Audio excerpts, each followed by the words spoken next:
नमस्कार दोस्तों। एक बार फिर आप सभी का स्वागत है आपकी इस यूट्यूब क्लास के अंदर। पिछले कई दिनों से हम लोग जो फर्स्ट ग्रेड के अंदर पीवाईक्यू आ रखी है उसके बारे में हम लोग बात कर रहे हैं। और आज की क्लास के अंदर हम हमारे जो पीजी वाला पार्ट है फर्स्ट ग्रेड बायोलॉजी के अंदर, उस पीजी वाले पार्ट में हमने माइक्रोस्कोपी को देख लिया है, हमने बायोटेक को देख लिया है। अब उसके बाद में पीछे आपके बचती है जिस टॉपिक को लेकर अमूमन स्टूडेंट में ये डाउट रहता है, मतलब या एक डर रहता है कि यहाँ से क्वेश्चन कैसे आते हैं। मतलब एक पीजी के पार्ट में जो सबसे ज्यादा डर होता है वो जो टेक्निक्स होती है उसके अंदर सबसे ज्यादा स्टूडेंट को डर होता है फर्स्ट ग्रेड बायोलॉजी में। तो आज मैं आपको इस पूरे सेशन के अंदर बताऊंगा, मतलब पीजी वाले पार्ट से टेक्निक से स्पेशल कैसे क्वेश्चन आते हैं, उन क्वेश्चन का लेवल क्या होता है। तो आपको ये देख के पता लगेगा कि पीजी वाले पार्ट में जिसको देख के हमें डर लगता है वहां से इतने कोई टफ क्वेश्चन नहीं आते हैं। क्वेश्चन केवल उसके प्रिंसिपल के बेस के ऊपर आता है। अगर आपको प्रत्येक टेक्निक्स के उसका जो बेसिस होता है, मतलब उसके जो कॉमन करेक्टर है, अगर आपको आपने उनको पढ़ रखा है, आपने उनको अच्छे से समझ रखा है, तो आप इन क्वेश्चन को आराम से हैंडल कर पाओगे। मैं ये उम्मीद करता हूँ कि हमारा जो ये पीवाईक्यू की जो सीरीज चल रही है, ये जो जो पीछे वाली हमारी यूनिट हमने काफ़ी यूनिट हमने कर ली है। अगर आपने उन वीडियो को देखा है तो आपके अंदर एक कॉन्फिडेंस का लेवल जरूर बूस्ट हुआ होगा, क्योंकि जब हम पीवाईक्यू सोल्व करते हैं तो हमारे मन में जो डर रहता है कि एग्जाम में क्वेश्चन कैसे आएंगे, तो वो खत्म हो जाता है और ये डर हमारे एग्जाम के लास्ट दिनों में हमारे अंदर जरूर होता है।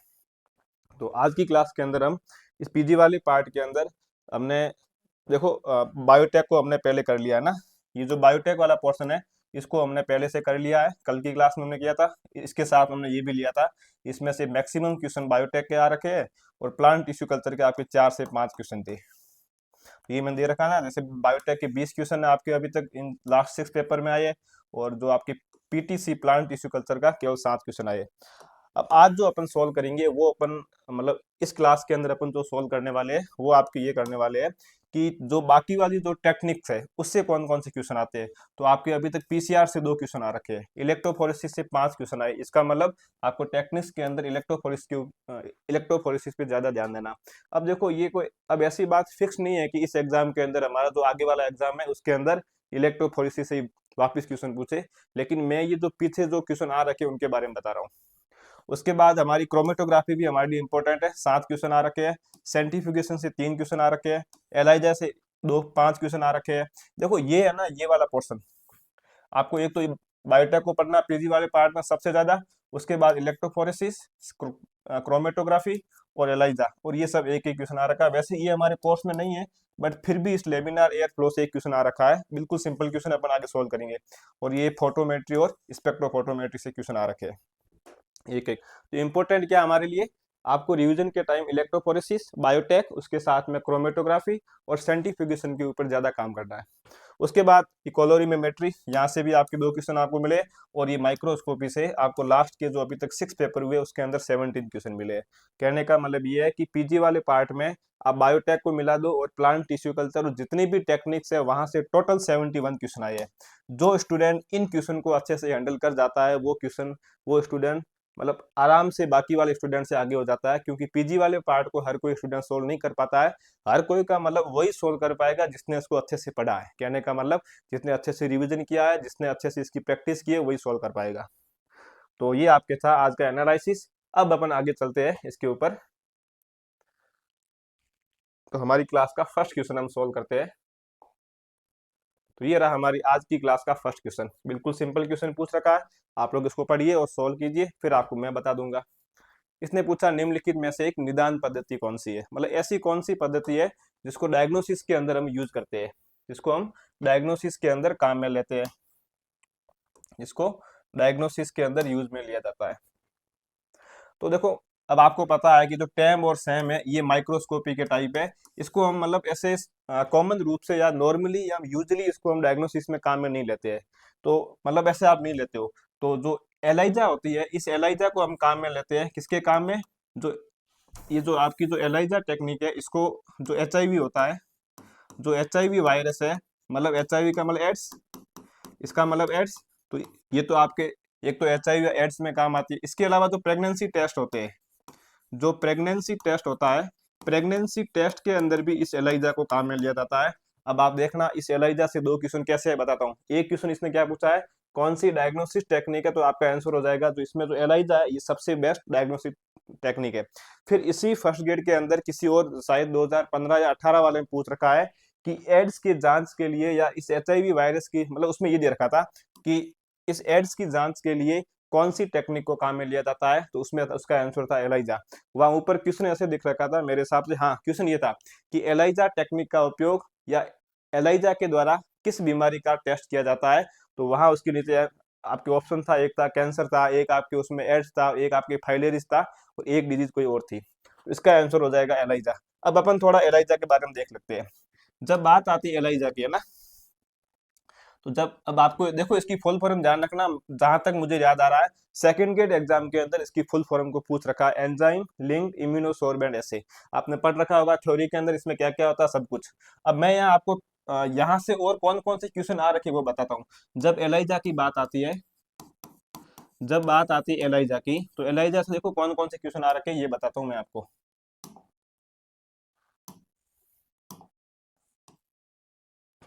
जब एलाइजा की बात आती है तो इसमें सबसे पहले मतलब फर्स्ट क्वेश्चन ये आ रखा है, ये किसके मतलब एलाइजा का उपयोग, मतलब एलाइजा का उपयोग किसके टेस्ट में किया जाता है, तो आपको एक तो ध्यान रखना है, ये मैंने आपको बता दिया कि HIV के अंदर, इसके अलावा ये प्रेगनेंसी के अंदर काम आती है।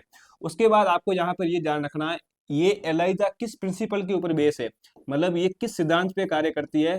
तो आपने पढ़ा होगा जो एलाइजा होती है वो एंटीजन एंटीजन तथा एंटीबॉडी इंटरेक्शन पे कार्य करती है, एंटीजन तथा एंटीबॉडी इंटरेक्शन के ऊपर ये कार्य करती है। मतलब एंटीजन तथा एंटीबॉडी के बीच में क्या क्रिया प्रतिक्रिया होती है ये इसके ऊपर कार्य करती है। अब वापिस इसी एग्जाम के अंदर आपके फर्स्ट ग्रेड एग्जाम में आपके एक क्वेश्चन ये पूछ लिया कि डायग्नोसिस किसके द्वारा, एलाइजा द्वारा। एक क्वेश्चन और पूछा है कि एलाइजा के द्वारा किस बीमारी का किया जाता है, तो HIV एड्स क्या किया जाता है। एक क्वेश्चन यहाँ से ये पूछ रखा है कि एलाइजा के अंदर इस एंटीजन तथा एंटीबॉडी में से किस सब्सटेंस को आप, मतलब इन दोनों में से आप किसको यूज करते हो पहले बना के। तो ये जो एंटीबॉडी होती है ना, जो एंटीबॉडी होती है एलाइजा टेक्निक के अंदर एंटीबॉडी को पहले से बना के रखते हैं ना, इसको पहले से बना के रखते हैं, मतलब इसको प्रीपरेड करते हैं, इसको पहले से बना के रखते हैं, इसको पहले से बना के रखते हैं, इसको पहले से बना के रखते हैं। और फिर जैसे ये हमारी कोई एंटीबॉडी थी, हम इसको पहले से बना के रखते हैं।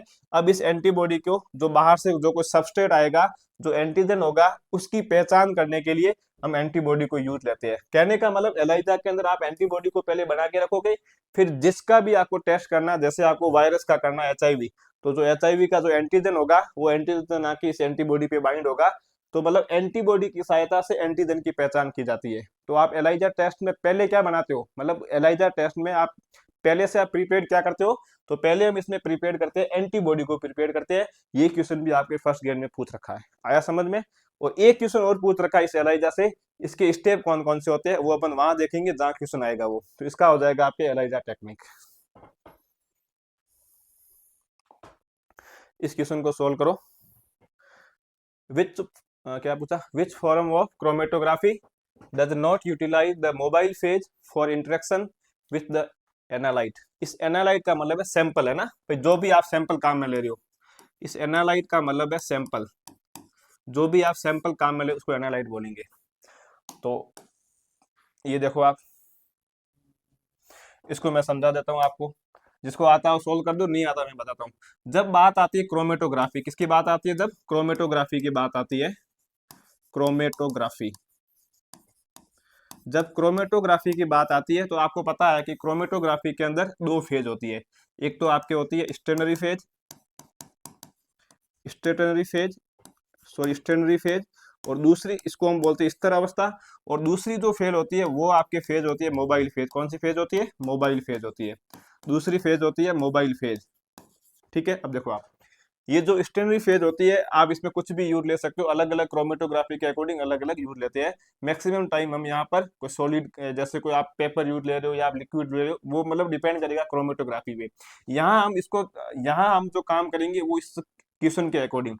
जब मोबाइल फेज की बात आती है तो जब बात आती है गैस क्रोमेटोग्राफी, कौन सी क्रोमेटोग्राफी, गैस क्रोमेटोग्राफी।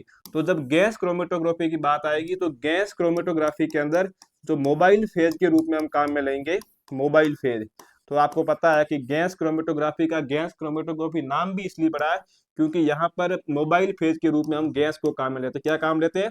गैस। अब कौन कौन सी गैस काम में लेते हैं, ये क्वेश्चन पूछा हुआ है एग्जाम के अंदर। तो गैस के रूप में यहाँ एक हम हाइड्रोजन को काम में लेते हैं, उसके अलावा हम हीलियम को काम में लेते हैं, उसके अलावा हम नाइट्रोजन को काम में लेते हैं। अब आपने जनरल केमिस्ट्री पढ़ी होगी, वहां आपने पढ़ा होगा ये जो गैसें दी ये सभी कैसी है? इनर्ट गैसें हैं। ये सभी कैसी गैस है? इनर्ट गैस है। इनर्ट गैस का मतलब ये सभी अक्रिय गैस है। अब अगर ये अक्रिय गैस है, अब जैसे हमारे पास ये कॉलम है ना, ये कॉलम है, इसके अंदर हमने स्टेशनरी फेज को भर रखा है। अब ऊपर से मैं यहाँ से, जैसे ये हमारे पास कुछ सैंपल है, ये हमारे पास कोई सैंपल है, मुझे इसको अलग करना है ना। अब मुझे इसको अलग करना है।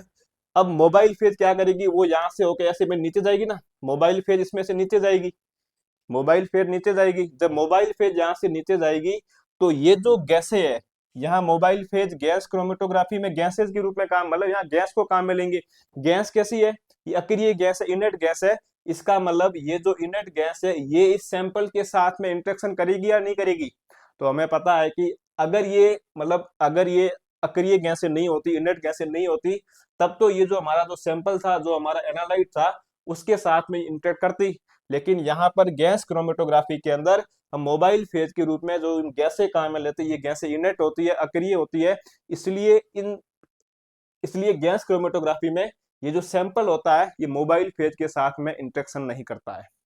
तो इस मोबाइल फेज का काम क्या है? अब जब इसके साथ इंटरेक्शन नहीं करा तो काम क्या है? तो इस यहाँ पर मोबाइल फेज का काम होता है ये जो सैंपल है इसको यहाँ से नीचे लेके आना, मतलब इसके लिए ट्रांसपोर्ट का कार्य करती है यहाँ पर मोबाइल फेज। बाकी वाली जब आप पढ़ोगे ना क्रोमेटोग्राफी, उसमें हम देखेंगे कि जो सैंपल होता है वो स्टेशनरी फेज के साथ में भी वो इंटरेक्शन करता है, साथ में वो मोबाइल फेज के साथ में भी वो थोड़ा बहुत इंटरेक्शन करता है, मतलब वो दोनों फेज के साथ में अपना इंटरेक्शन करेगा।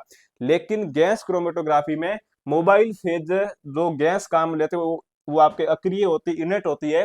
तो और जो अक्रिय गैसें है, जो इनर्ट गैसें है, वो सैंपल के साथ में इंटरेक्शन नहीं करती है। अब इसका मतलब ये तो नहीं है ना कि ये जो है ना ये गैसें बिल्कुल इसके साथ इंटरेक्शन नहीं करेगी। हम इसकी तुलना कर रहे हैं बाकी वाली क्रोमेटोग्राफी के साथ। बाकी वाली क्रोमेटोग्राफी में इंटरेक्शन ज्यादा होता है, लेकिन यहाँ पर थोड़ा बहुत तो इंटरेक्शन होगा ना, यहाँ पर थोड़ा बहुत इंटरेक्शन हो सकता है, मे भी पॉसिबल है। लेकिन इसका प्रिंसिपल ये कहता है कि इसमें मोबाइल फेज इसके साथ में इंटरेक्शन नहीं करेगी, मतलब सैंपल के साथ में। ये तो इसका प्रिंसिपल है। लेकिन फिर भी मतलब एक थ्योरेटिकल बात करना और प्रैक्टिकल बात में रात दिन का फर्क होता है ना, तो इसलिए इस क्वेश्चन को आरपीसी ने डिलीट किया है। अब देखो, अगर ये क्वेश्चन डिलीट नहीं होता तो इसका बेस्ट आंसर होता है गैस क्रोमेटोग्राफी। आया समझ में? लेकिन आरपीएससी ने इस क्वेश्चन को डिलीट किया है कि मतलब सभी क्रोमेटोग्राफी के अंदर जो सैंपल होता है वो स्टेशनरी फेज तथा मोबाइल फेज के साथ में इंटरेक्शन करता है। लेकिन जब हम गैस क्रोमेटोग्राफी की बात करते हैं तो यहाँ पर ये इंटरेक्शन थोड़ा कम करता है, या मैं कह सकता हूँ ये मतलब कभी कभार नहीं करता, या अगर करता भी है तो बहुत कम करता है। अब इसका बेस्ट आंसर तो आपका गैस क्रोमेटोग्राफी। लेकिन वापस इस पे ऑब्जेक्शन लगे, तब आरपीसी ने कहा इसको डिलीट ही कर दो। इस क्वेश्चन को डिलीट किया है कि गैस क्रोमेटोग्राफी में थोड़ा बहुत तो इंटरेक्शन होता होगा। आया समझ में? कोई अगर सैंपल ज्यादा एक्टिव है तो वो थोड़ा उसके साथ में जाके इंटरेक्शन कर सकता है। तो मैंने आपको इसलिए समझाया कि यहाँ से आपका ये जो कॉन्सेप्ट आपका क्लियर हो जाए। अब देखो, अब इस गैस क्रोमेटोग्राफी से एक क्वेश्चन और पूछ रखा है, मैं बताता हूँ कौन सा। एक क्वेश्चन तो ये था, एक क्वेश्चन ये पूछ रखा था कि गैस क्रोमेटोग्राफी के अंदर, ध्यान से सुनना, एक क्वेश्चन और वो क्वेश्चन आगे आएगा कि गैस क्रोमेटोग्राफी के अंदर मोबाइल फेज के अंदर कौन सी गैस को काम में लेते हैं। तो उसमें ऑप्शन थे, उसमें एक तो आपके ऑप्शन था CO2, एक आपके ये ऑप्शन था हाइड्रोजन का, उसमें एक था आपके सल्फर का था, एक उसमें कोई आपके और था ऑप्शन, है ना। तो ये सब उसके अंदर दे रखे थे। तो इसका आंसर क्या हो जाएगा कि हाइड्रोजन को हम इसमें लेते हैं, क्योंकि ये सब अक्रिय गैस है। तो ये ध्यान रखना, पूछा हुआ है, इन तीनों गैसों को ध्यान रखना, हाइड्रोजन, हीलियम और नाइट्रोजन। तो राइट आंसर हो जाएगा गैस क्रोमेटोग्राफी। इसको मतलब सॉरी, वो क्वेश्चन डिलीट हुआ था ना। फिर अगला क्वेश्चन देखो, निम्नलिखित में से एलाइजा में किस पदार्थ के अभिज्ञान हेतु किया जाता है। ये मैंने आपको अभी पहले बताया था पीछे कि एंटीजन तथा एंटीबॉडी में से किसको हम पहले एलाइजा टेक्निक के अंदर प्रिपेयर्ड करके रखते हैं। मैंने बताया था कि हम एंटीबॉडी को पहले से उसमें प्रिपेयर्ड करके रखते हैं। तो क्वेश्चन ये है ना, which one of the following is made use of in ELISA, मतलब इसने बोला आप इनमें से पहले कौन सा बना के रखते हो। मेड का मतलब होता है बनाना, है ना। तो made use of in ELISA to identify a substance, मैं सब्सटेंस को कह सकता हूं एंटीजन, या मैं जैसे इसका मतलब कोई बैक्टीरिया है, एंटीजन का मतलब कोई बैक्टीरिया है, इसका मतलब कोई वायरस है, मतलब कुछ भी हो सकता है। आया समझ में? बैक्टीरिया, वायरस या कुछ भी हो सकता है। तो इसका राइट आंसर हो जाएगा आपके एंटीबॉडीज। ये क्वेश्चन एलाइजा से आ रखा है। अब एलाइजा से एक क्वेश्चन और आएगा, वो आपको एलाइजा के स्टेप पूछेगा। इसको सॉल्व करो। Which type of a wavelength is made use of the calorimetry to determine the concentration of a solution? पूछा है कि कैलोरीमेट्री के अंदर सॉल्यूशन की कंसंट्रेशन ज्ञात करने के लिए किस प्रकार की वेवलेंथ को काम में लेते हैं। करो इसको सोल्व, अच्छा क्वेश्चन है। अगर आपने अच्छे से इस टॉपिक को क्लियर किया तो हो जाएगा सोल्व आपसे ये भी।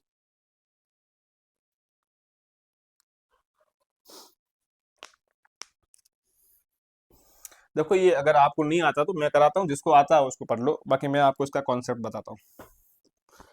अब देखो जब बात आती है कैलोरीमेट्री की, कैलोरीमेट्री, अब जब कैलोरीमेट्री की बात आती है, अरे यार, जब कैलोरीमेट्री की बात आती है तो सबसे पहले देखो इसका फंक्शन क्या है। इसका जो फंक्शन होता है मेन, इसका जो मेन फंक्शन है, इसका फंक्शन होता है जो कलर्ड सॉल्यूशन होता है, जो रंगीन सॉल्यूशन है, जो कलर्ड सॉल्यूशन है, कलर्ड सॉल्यूशन, जो रंगीन विलयन होता है, उस कलर्ड सॉल्यूशन की सांद्रता को ज्ञात करना या उसकी कंसंट्रेशन को ज्ञात करना, उसकी कंसेंट्रेशन को ज्ञात करना, इसका मेन काम क्या है। जो कलर्ड सॉल्यूशन है उसकी कंसेंट्रेशन को ज्ञात करने में हम इसका यूज करते हैं। अब ये हम कंसेंट्रेशन कैसे ज्ञात करते हैं, तो ये जो कंसेंट्रेशन हम ज्ञात करते हैं, ये हम इसमें हम लाइट को यूज लेते हैं। किसको हम यूज लेते हैं? लाइट को हम इसमें यूज लेते हैं। लाइट को यूज लेते हैं मतलब कहने का मतलब लाइट का कितना एब्जॉर्ब होता है, लाइट को कितना एब्जॉर्ब किया जाता है, लाइट को कितना एब्जॉर्ब किया जाता है उसके ऊपर। इसमें लाइट कौन सी काम में लेते हैं, तो आपको ध्यान रखना, इसके अंदर हम इसमें हम काम लेते हैं जो विजिबल लाइट होती है, जो विजिबल लाइट होती है उसको हम इसमें काम लेते हैं। विजिबल लाइट कौन सी है, तो आपने पढ़ रखा होगा ना आपके वो, जैसे उसमें मुझे याद नहीं आ रहा, हाँ विबग्योर, आपने विबग्योर वाला पढ़ रखा होगा। और जो विजिबल लाइट की आपको पता है जो लेमडा होती है वो आपके 400 टू, ये 400 टू 70, 400 टू 700 नैनोमीटर इसकी ये वेवलेंथ होती है विजिबल लाइट की।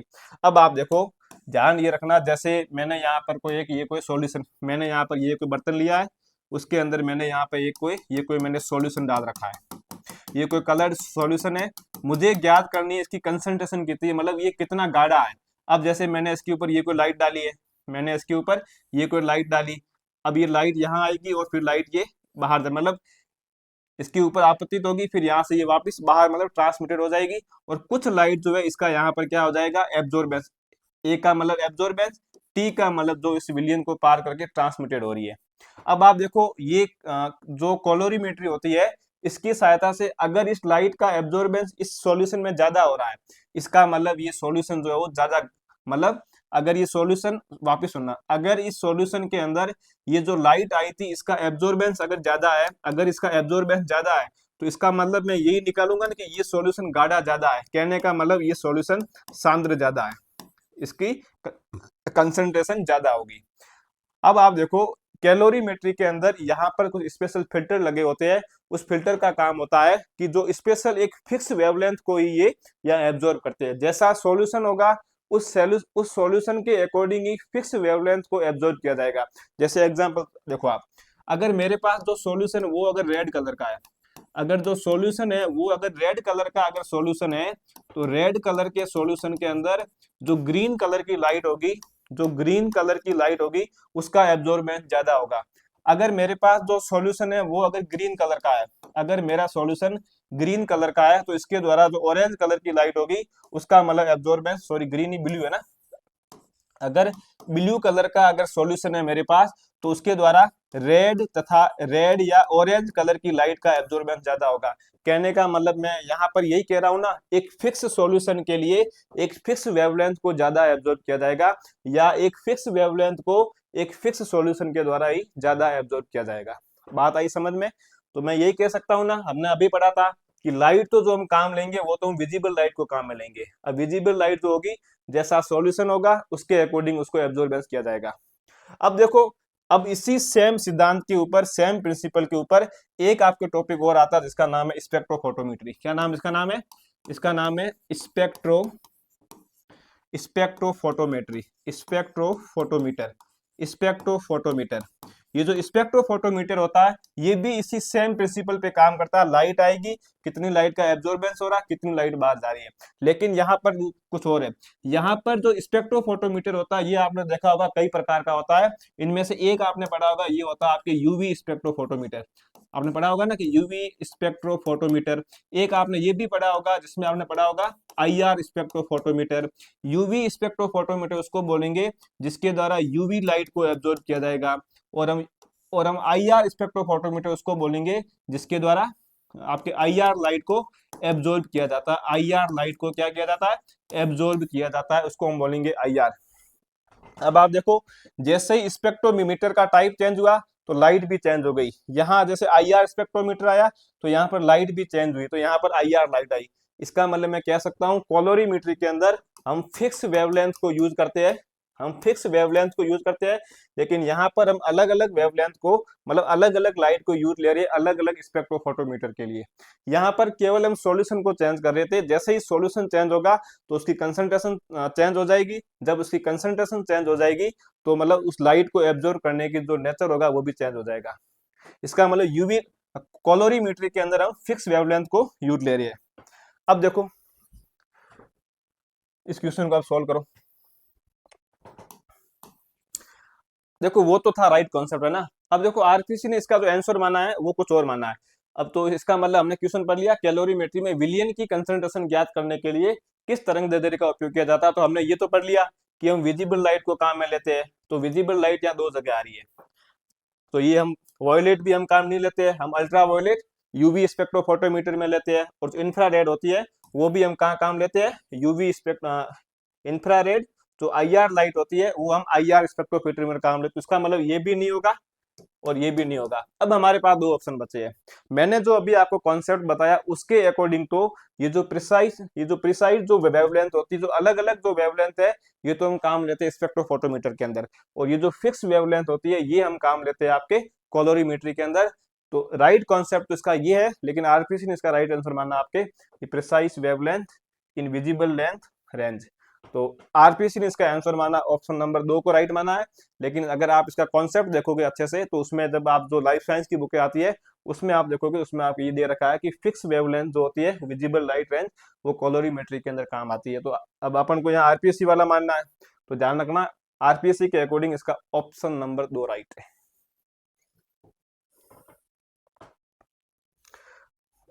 अगले क्वेश्चन को सोल्व करो। एलाइजा, ये देखो आ गया, वापिस आ गया कि एलाइजा का हम किस में, देखो एलाइजा से दो क्वेश्चन आगे, दो ही डायग्नोसिस से है। तो हमने पीछे पढ़ लिया था कि ये एचआईवी के काम आती है, फिर ये आपके कैंसर के अंदर जैसे आप बायोप्सी करते हो, जैसे उसमें हम उसकी बायोप्सी करते हैं। उसके अलावा जैसे एमआरआई है उसके द्वारा भी हम कैंसर का डायग्नोसिस करते हैं। टाइफाइड आपने विडाल टेस्ट को पढ़ा होगा। और ये जो फाइलेरिस होता है ये एक पैरासाइट होता है अमीबा के द्वारा, आपने इसमें प्रोटोजोआ होता है उसके द्वारा होता है ये। तो इसका हो जाएगा एलाइजा का एड्स हो जाएगा, एचआईवी।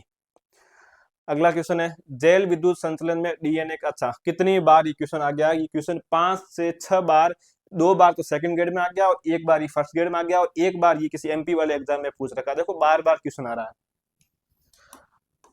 बिल्कुल सिंपल क्वेश्चन है, एक बार क्वेश्चन पढ़ लो। In gel electrophoresis separation of band of DNA cut, बिल्कुल नॉर्मल क्वेश्चन है, आपने कई बार इसको पढ़ा होगा। अब देखो यहाँ एक शब्द आ रहा है ब्लोटिंग। ब्लोटिंग का मतलब क्या होता है, ब्लोटिंग का मतलब आप देखो, ब्लोटिंग का मतलब होता है कि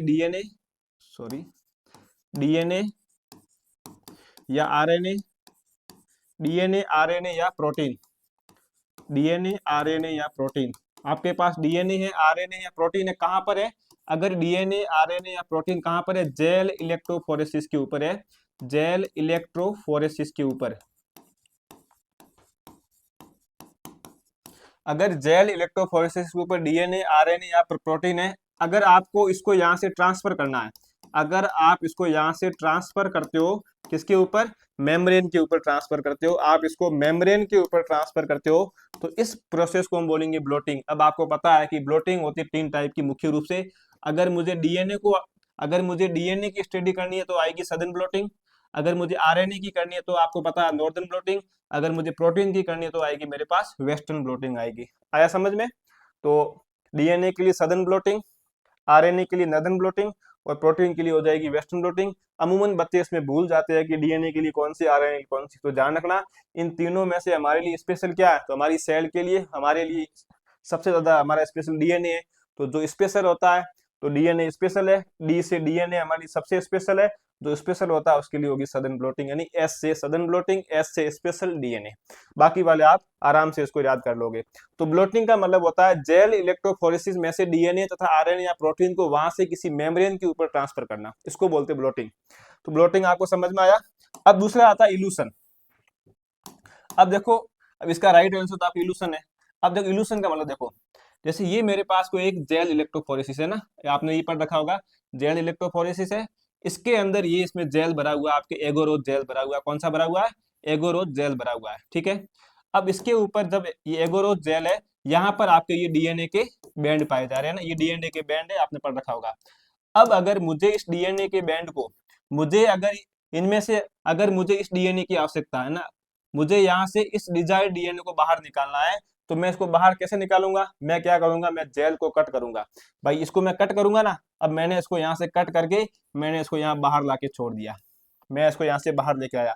तो क्वेश्चन यही पूछ रहा है ना कि जेल इलेक्ट्रोफोरेसिस में से जेल को काट कर डीएनए को वहां से अलग करना, उसको क्या बोलेंगे? इल्यूशन बोलेंगे। अब इसको रटो मत, इसको इल्यूशन क्यों बोलेंगे? ये जो इल्यूजन जो ये जो इल्यूशन जो शब्द होता है, इसकी जो ओरिजिन, इसका जो ओरिजिन हुआ था वो आपके हुआ था इल्यूट से, और इल्यूट का मतलब होता है बाहर निकालना। क्या होता है? इल्यूट का मतलब है बाहर निकालना। आया समझ में? इल्यूट का मतलब क्या है? बाहर निकालना। इसका राइट आंसर हो जाएगा आपके इल्यूशन। अब चलते हैं अगले क्वेश्चन के ऊपर। ये क्वेश्चन 5 से 6 बार आ रखा आरपीएससी के एग्जाम के अंदर कि इल्यूशन क्या है।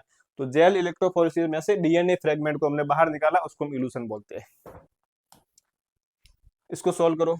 Visualisation of DNA fragment is done after staining DNA with. Normal question है, वापिस जेल इलेक्ट्रोफोरेसिस का क्वेश्चन आ गया। तो आप सबने पढ़ा होगा कि इसको डीएनए को इथिडियम ब्रोमाइड के साथ में हम स्टैंड करते हैं, और साथ में आपको उसको यूवी लाइट देनी होती है। आया समझ में? हम व्हाइट लाइट नहीं देते हैं, ओनली हम नहीं करते हैं, साथ में यूवी लाइट होती है। और यूवी लाइट इथिडियम फ्लोराइड नहीं, ध्यान रखना इथिडियम ब्रोमाइड है। अब आपके मन में ये भी क्वेश्चन आना चाहिए कि डीएनए को देखने के लिए जेल इलेक्ट्रोफोरेसिस के अंदर इथिडियम ब्रोमाइड को क्यों यूज करते हैं, और दूसरा क्वेश्चन ये भी आना चाहिए कि यहाँ पर आपने यूवी लाइट को क्यों यूज किया। तो ये भी हमारे एग्जाम में क्वेश्चन आना चाहिए ना कि डीएनए को आपने देखने के लिए इथिडियम ब्रोमाइड काम में क्यों लिया। आप इसके साथ में इथिडियम फ्लोराइड भी काम में ले सकते थे, आप यूवी लाइट की जगह आप व्हाइट लाइट भी काम में ले सकते थे, या आप कुछ और भी काम ले सकते थे, लेकिन नहीं लिया हमने काम। क्यों नहीं लेते हम? देखो, इथिडियम ब्रोमाइड जो होता है आपने मोल बाय में पढ़ा होगा, ये एक इंटरकैलेटिंग एजेंट है। कैसा एजेंट है? ये एक इंटरकैलेटिंग एजेंट है, ये एक इंटरकैलेटिंग डाई या एजेंट है। तो इस इंटरकैलेटिंग का मतलब होता है ऐसा केमिकल जो डीएनए के बेस में जाके, जो डीएनए के बेस में जाकर इंसर्ट हो जाता हो। कहने का मतलब वापिस समझो, जैसे ये हमारा कोई डीएनए है, ये डीएनए है, ये इसके बीच में बेस पाए जा रहे हैं। अब अगर मैं इथिडियम ब्रोमाइड डालूंगा तो इथिडियम ब्रोमाइड में कैपेसिटी होती है, ये इस बेस के बीच में जाकर यहाँ जाके ये बीच में इंसर्ट हो सकता है, ये इसके बीच में जाके क्या हो सकता है, यहाँ पर ये इंसर्ट हो सकता है। तो ये इसके बीच में इंसर्ट हो सकता है, तो ये यहाँ पर इंसर्ट हो गया, मतलब बेस के बीच में इंसर्ट होने की इसमें कैपेसिटी होती है, क्योंकि यह एक इंटरकैलेटिंग एजेंट है। अब दूसरा क्वेश्चन, सर यूवी लाइट क्यों काम में लिया? तो यूवी लाइट इसलिए काम लेते हैं, जो नाइट्रोजन बेस होते हैं, जो नाइट्रोजन बेस होते हैं, इस नाइट्रोजन बेस के अंदर एरोमेटिक रिंग पाई जाती है, और जो एरोमेटिक रिंग के कारण ये नाइट्रोजन बेस यूवी लाइट को इसका एब्जॉर्प्शन ज्यादा करते हैं। तो जो चीज जिसका ज्यादा एब्जॉर्बेशन करेगी हम लाइट वही डालेंगे ना, तो डीएनए यूवी लाइट को ज्यादा एब्जॉर्ब करता है, इसलिए इसके ऊपर हम यूवी लाइट डालते हैं। अब जैसे ही आप इसके ऊपर यूवी लाइट डालोगे तो आपको यहाँ पर ऑरेंज कलर के बैंड दिखाई देंगे। कैसे बैंड दिखाई देंगे? आपको ऑरेंज कलर के डीएनए के बैंड दिखाई देंगे। आया समझ में ये?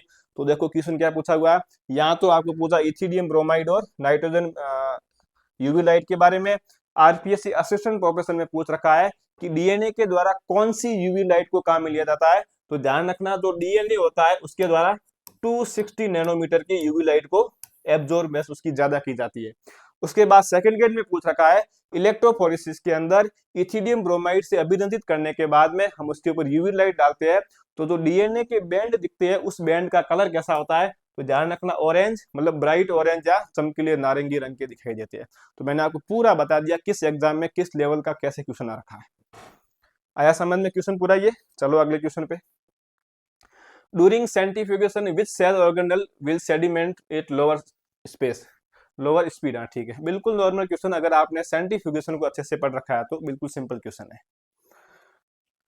जिसको आता हो सोल्व कर दो, नहीं आता उसको मैं बता देता हूँ। अब जैसे मेरे पास ये एक सेल थी, है ना, मैं ऐसे कर देता हूँ, जैसे मेरे पास ये एक सेल है, इस सेल के अंदर आपको पता है इस सेल में क्या, इस सेल का माइटोकॉन्ड्रिया, इसका न्यूक्लियस है, इस सेल में लाइसोसोम है, राइबोसोम है, पेरोक्सिसोम, ये सब सेल के ऑर्गेनल है। मुझे क्या करना है कि मुझे इन सब का, इनका मुझे सेडिमेंटेशन करना, मतलब मुझे इनका, इन सब का अवसादन करना। मैं कैसे करूंगा, मैं इस सेल की मेम्ब्रेन को पहले हटाऊंगा। जब मैं इस सेल की मेम्ब्रेन को हटाऊंगा तो ये माइटोकॉन्ड्रिया भी बाहर आ गया, इसका लाइसोसोम भी बाहर आ गया, इसका न्यूक्लियस भी बाहर आ गया, इसको राइबोसोम भी बाहर आ गया, और सेल के अंदर इसका जो साइटोसोल था वो साइटोसोल भी बाहर आ गया। अब मुझे इनको, इनका सेडिमेंटेशन करना है। सेडिमेंटेशन का मतलब आपने पढ़ा होगा सेंट्रीफ्यूगेशन टेक्निक के अंदर, ये जैसे हमारे पास में एक सेंट्रीफ्यूगेशन ट्यूब है ना, ये सेंट्रीफ्यूगेशन ट्यूब है। अब देखो पहले मैं इधर आपको ये कॉन्सेप्ट बता देता हूँ, इसको ऐसे देखो, इसको समझो। जैसे हमारे पास एक होता है न्यूक्लियस, न्यूक्लियस, न्यूक्लियस के बाद आपके हो जाएगा माइटोकॉन्ड्रिया, न्यूक्लियस माइटोकॉन्ड्रिया, माइटोकॉन्ड्रिया के बाद में न्यूक्लियस माइटोकॉन्ड्रिया LM, उसके बाद में लाइसोसोम, लाइसोसोम, लाइसोसोम के बाद में आपके इसमें आएगी, इसके बाद में आएगी Golgi body and ER, endoplasmic reticulum, और सबसे लास्ट में आपके इसमें आ जाता है ये राइबोसोम। देखो ये मैं समझा दूंगा क्या है ना, राइबोसोम, और राइबोसोम, और सबसे लास्ट में सबसे हल्का होता है आपके साइटोसोल। अब देखो मैंने ये सीक्वेंस फिक्स है ना, लाइसोसोम। अब देखो इसका मतलब ये, जो न्यूक्लियस होता है ये आपके सबसे ज्यादा हेवी होता है, ये सबसे ज्यादा क्या होता है, भारी होता है, ये सबसे ज्यादा हेवी है। और जो साइटोसोल है ये आपके सबसे ज्यादा क्या है, हल्का है, मतलब ये सबसे ज्यादा, ये हल्का होता है, मतलब लाइट होता है, ये सबसे ज्यादा हल्का है। अब आप मुझे बताओ, आपके पास ये सब पदार्थ पड़े हैं, इसमें आप जब ये जो सेल ऑर्गेनल है, आप इसमें जब इधर से इधर बढ़ोगे तो धीरे धीरे इनका वेट कम हो रहा है, आप जब इधर से इधर बढ़ोगे धीरे धीरे इनका वेट बढ़ रहा है। अब जब सेंट्रीफ्यूगेशन की बात आती है, अब सेंट्रीफ्यूगेशन आपको पता है ना, जैसे ये यहाँ पर कोई एक सेंट्रीफ्यूगेशन ट्यूब है मेरे पास, मैंने इसके अंदर यहाँ, ये मैंने यहाँ, जैसे यहाँ मैंने डाल दिया ये न्यूक्लियस, यहाँ पर ये माइटोकॉन्ड्रिया है, यहाँ पर ये लाइसोसोम है, यहाँ ये ER या गोल्जी बॉडी है, यहाँ राइबोसोम है, यहाँ साइटोसोल है। अब मेरे पास सेंट्रीफ्यूगेशन ट्यूब थी, मैंने उसके अंदर ये पूरे के पूरे जो कोशिकांग थे मैंने इस ट्यूब के अंदर डाल दिए। अब मुझे करना क्या, मुझे ये करना है कि मुझे इन पूरे जो ये जो सेल ऑर्गेनल है, मुझे इनको नीचे सेडिमेंट करना है। मुझे इन क्या करना है, इनको, मुझे इनको नीचे सेडिमेंट करना है। इनको क्या करना है, सेडिमेंट करना है, इनको सेडिमेंट करना है। अब आपको पता है कि जब आपको किसी मतलब जो सबसे ज्यादा हेवी होगा उसका सेडिमेंटेशन पहले हो जाएगा ना, तो मुझे पता है कि ये जो है, मैं इस सेंट्रीफ्यूगेशन ट्यूब को जब धीरे धीरे हिलाऊंगा, जब मैं इसको धीरे धीरे हिलाऊंगा तो इसके ऊपर सेंट्रीफ्यूगेशन फोर्स लगेगा, तो जो सबसे जो भारी सेल ऑर्गेनल होगा वो सबसे पहले जाके नीचे बैठ जाएगा। तो सबसे नीचे जो पहले बैठ रहा है वो आपके होगा न्यूक्लियस, क्या बैठेगा, न्यूक्लियस। अब न्यूक्लियस के बाद मुझे बाकी वालों को नीचे बिठाना, मुझे इन सब का सेपरेशन करना है, तो मैं न्यूक्लियस को यहाँ से, तो हमारे न्यूक्लियस का, मतलब न्यूक्लियस का हमारे क्या हो गया, सेपरेशन हो गया। अब मुझे माइटोकॉन्ड्रिया का करना है, मुझे गोल्जी बॉडी का करना है, मुझे राइबोसोम करना। अब मैं इसको थोड़ा और स्पीड से चलाऊंगा, अब मैं इसको थोड़ा और स्पीड से इसको मैं घुमाऊंगा तो और ज्यादा फोर्स लगेगा, सेंट्रीफ्यूगेशन फोर्स लगेगा, तो और ज्यादा जब फोर्स लगेगा इसके ऊपर, तो जो इससे थोड़ा हल्का होगा उसका वो आके नीचे आके जम जाएगा। तो मुझे पता है कि न्यूक्लियस से हल्का होता है माइटोकॉन्ड्रिया, अब ये माइटोकॉन्ड्रिया नीचे आके जम जाएगा। अब अगर मुझे लाइसोसोम को जमाना, अगर मुझे लाइसोसोम को नीचे लाके सेडिमेंट करना है, तो उसको मैं और ज्यादा, मैं इसको स्पीड से घुमाऊंगा, जब मैं इसको और ज्यादा, मैं इसको फोर्स के साथ में घुमाऊंगा तो ये जो लाइसोसोम होगा ये आपके नीचे आके जमेगा। अब अगर मुझे गोल्जी बॉडी को करना है, मुझे ER को करना है, क्योंकि ये इससे हल्के है, तो जो चीज जितनी हल्की होती है उसको सेडिमेंट करने के लिए उसके ऊपर में ज्यादा फोर्स लगाना पड़ेगा, तो मैं इसको और ज्यादा स्पीड से इसको घुमाऊंगा, तो ये आपके ER या जो गोल्जी बॉडी है ये भी आके नीचे आके जिसका सेडिमेंटेशन हो जाएगा। अब मैं ज्यादा इसको और चलाऊंगा तो ये राइबोसोम का हो जाएगा। अब ये आपके साइटोसोल है। तो क्वेश्चन क्या पूछा था, क्वेश्चन पूछा था कि कम गति पर, मतलब स्लो स्पीड के ऊपर किस कोशिकांग का सेडिमेंटेशन हो जाता है, तो स्लो स्पीड के ऊपर न्यूक्लियस का सबसे पहले सेडिमेंटेशन हो जाता है, क्योंकि न्यूक्लियस का वजन ज्यादा होता है, वेट वो हेवी होता है। तो आया समझ में, ये तो हो गया आपके न्यूक्लियस।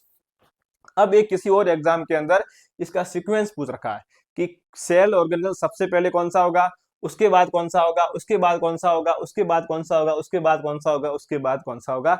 ये सीक्वेंस किसी और एग्जाम के अंदर पूछ रखा है, यहाँ इसने केवल न्यूक्लियस को पूछा था। आपको आया समझ में ये।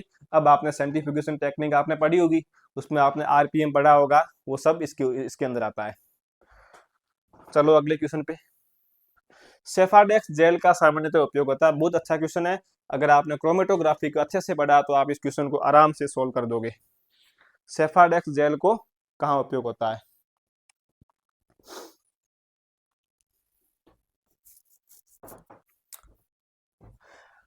सेफाडेक्स जेल तो जिसको आता है उसने कर लिया होगा, नहीं आता उनको मैं बताता हूँ। अब देखो ये क्रोमेटोग्राफी, जेल फिल्ट्रेशन क्रोमेटोग्राफी, क्या नाम है? Gel filtration chromatography, gel filtration chromatography, gel filtration chromatography. Chromatography का नाम क्या है? Gel filtration chromatography. अब देखो इसी क्रोमेटोग्राफी का एक दूसरा नाम और है ना, इसका अदर नेम है। इस क्रोमेटोग्राफी का अदर नेम है size exclusion chromatography, size exclusion chromatography. इसका एक और नाम एक और आता है मोलिकुलर सीव क्रोमेटोग्राफी। अब देखो इस जेल फिल्ट्रेशन क्रोमेटोग्राफी के अंदर जो सेपरेशन होता है, इसके अंदर जो सेपरेशन होता है, जो मॉलिक्यूल का जो सेपरेशन होता है वो आपके होता है साइज के आधार पर। किसके आधार पे होता है? साइज के आधार पे होता है, मतलब बेस्ड ऑन साइज, साइज के मतलब साइज के आधार पे होता है। जब सेपरेशन इसमें साइज के आधार पे होता है तो आपको ध्यान रखना, इसके अंदर हम जो स्टेनरी फेज के रूप में काम में लेते हैं, स्टेनरी फेज, स्टेनरी फेज के रूप में जो हम इसके अंदर काम में लेते हैं, मतलब स्थिर अवस्था के रूप में, वो हम इसमें काम लेते हैं, एक बीड काम में लेते हैं। क्या काम लेते हैं हम इसमें? बीड काम लेते हैं। और वो बीड कैसा होना चाहिए? पोरस, मतलब उसके ऊपर छिद्र पाया जाना चाहिए, पोरस, वो बीड पोरस होना चाहिए।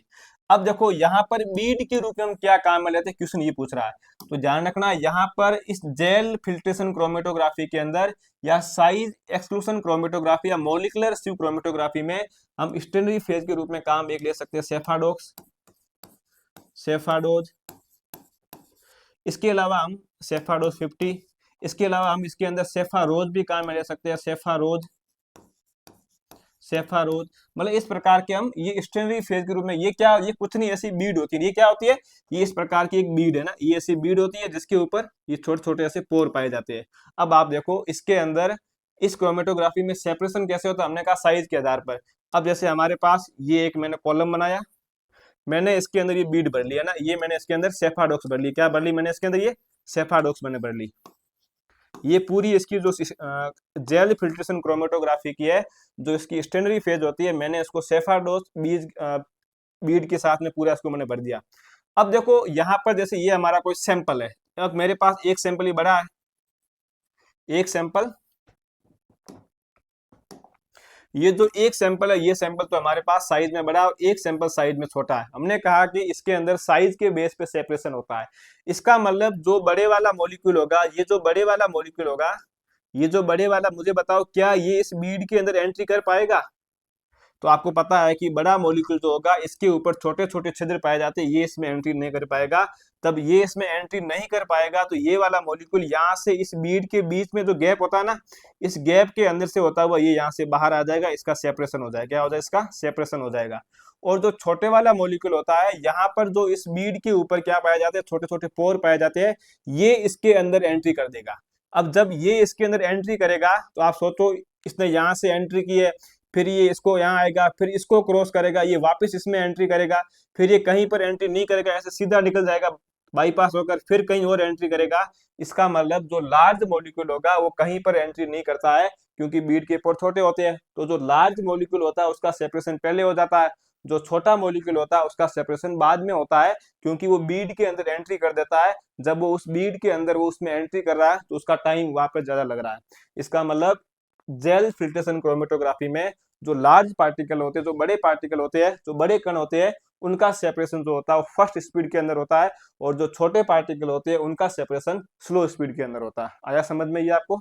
तो इसने पूछा था कि सेफाडोज किसमें काम में लेते हैं, तो जेल फिल्ट्रेशन क्रोमेटोग्राफी के अंदर हम सेफाडेक्स जेल को हम क्या में लेते हैं, काम में लेते हैं। तो इसका आंसर हो जाएगा ऑप्शन नंबर 3। आया समझ में इसका? ये आप, अरे यार क्या हो रहा है, की क्या है, ये इसका, अरे भाई, इसका हो जाएगा ये थर्ड नंबर। ठीक है, आया समझ में आपको? अगला क्वेश्चन को सोल्व करो। नेक्स्ट क्वेश्चन पूछ रहा है एसडीएस फेज में सोडियम डोडेसाइल सल्फेट, 3 बार क्वेश्चन आया फर्स्ट ग्रेड के अंदर, 3 बार एक ही क्वेश्चन पूछा उसने और कुछ भी चयन नहीं किया है। सोडियम साइज 4 बार आया, मैं बताऊंगा क्या से क्या है। एसडीएस फेज में सोडियम डोडेसाइल सल्फेट प्रोटीन को क्या आवेश प्रदान करता है, मतलब ये जो एसडीएस है, देखो ये एक इलेक्ट्रोफोरेसिस का टाइप है।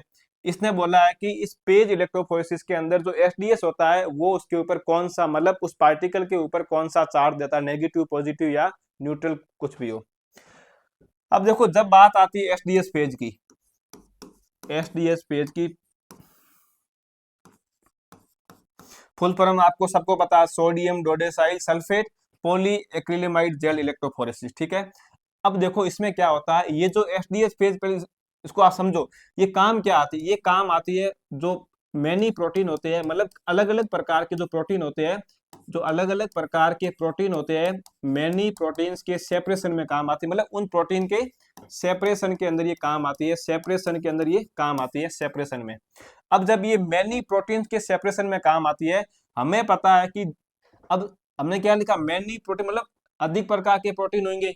अब आपको पता है कुछ प्रोटीन ऐसे होंगे जिनके ऊपर पॉजिटिव चार्ज होगा, कुछ प्रोटीन ऐसे होंगे जिनके ऊपर नेगेटिव चार्ज होगा, कुछ प्रोटीन ऐसे होंगे जिसके ऊपर कोई चार्ज, मतलब वो उदासीन होंगे। लेकिन मुझे पता है कि ये, मतलब आपको भी पता है कि जब जब इलेक्ट्रोफोरेसिस की बात आती है, तो इलेक्ट्रोफोरेसिस के अंदर जो मॉलिक्यूल का जो सेपरेशन होता है, मॉलिक्यूल का जो सेपरेशन होता है, वो आपको पता है कि ये नेगेटिव, ये आपके एनोड, मतलब ये हो गया कैथोड, ये हो गया एनोड। आपको पता है कि इसके अंदर जो मॉलिक्यूल का जो सेपरेशन होता है इलेक्ट्रोफोरेसिस के अंदर, तो इलेक्ट्रोफोरेसिस में मॉलिक्यूल का सेपरेशन किस बेस पे होता है, तो आपको पता है कि साइज के आधार पर, साइज या मास के आधार पे होता है। मतलब इंपॉर्टेंट, मतलब साइज के आधार पे होता है, कहने का मतलब चार्ज के आधार पे नहीं होता है। इसका मतलब ये होगा ना, यहाँ पर जो जो मॉलिक्यूल रन करेंगे उन सभी के ऊपर चार्ज हमेशा समान रहेगा, उनकी साइज अलग अलग होगी। अब आप देखो, इसका मतलब मेरे पास जो अलग अलग प्रकार के प्रोटीन पाए जा रहे हैं, इन प्रोटीन के ऊपर चार्ज, इनके ऊपर आवेश सभी के ऊपर अलग अलग है। लेकिन इलेक्ट्रोफोरेसिस आवेश के ऊपर काम ही नहीं करती, वो तो सेपरेशन साइज के आधार पे करती है। तो मुझे क्या करना पड़ेगा, मुझे इस पूरे प्रोटीन के ऊपर समान आवेश करना पड़ेगा, क्योंकि इलेक्ट्रोफोरेसिस के ऊपर आपको जो भी पार्टिकल को सेपरेट करना है, उसके ऊपर, पूरे के ऊपर कैसा होना चाहिए, समान आवेश होना चाहिए। लेकिन मुझे तो सेपरेट करना प्रोटीन को, प्रोटीन के ऊपर अलग अलग आवेश है, कुछ प्रोटीन छोटे कुछ मोटे, वो तो मतलब साइज वाला ठीक है, बैठ जाएगा। लेकिन इन सभी प्रोटीन के ऊपर मुझे आवेश क्या करना, समान करना पड़ेगा। अब मैं आवेश समान कैसे करूंगा, यहाँ पर आप इसके फुल फॉर्म पढ़ो, सोडियम डोडेसाइल सल्फेट।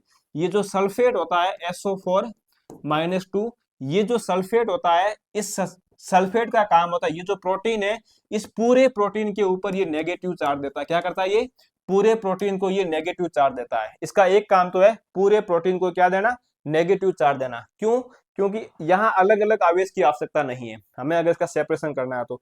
इसका एक काम और है, अब देखो ये कब देगा, अब जैसे आपके पास में ये कोई प्रोटीन था ना, ये कोई फोल्ड हुआ हुआ कोई प्रोटीन था।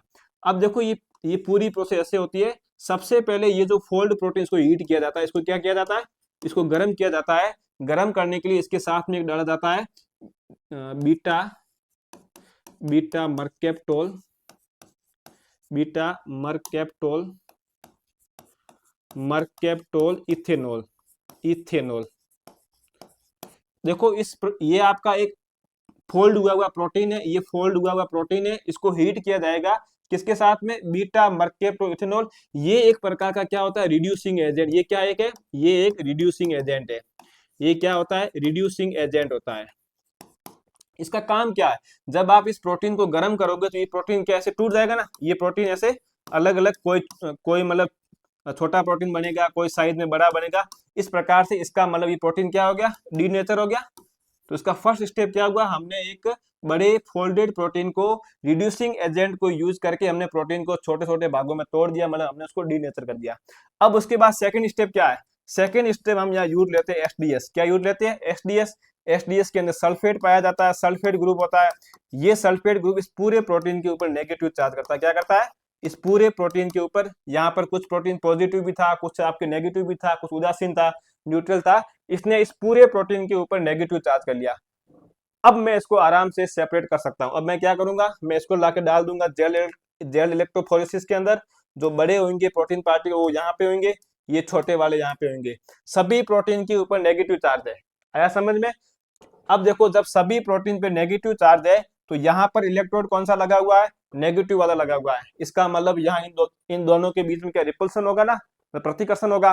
तो जो नेगेटिव चार्ज वाला जो प्रोटीन है वो धीरे धीरे एनोड की ओर गति करेगा, आया समझ में ये।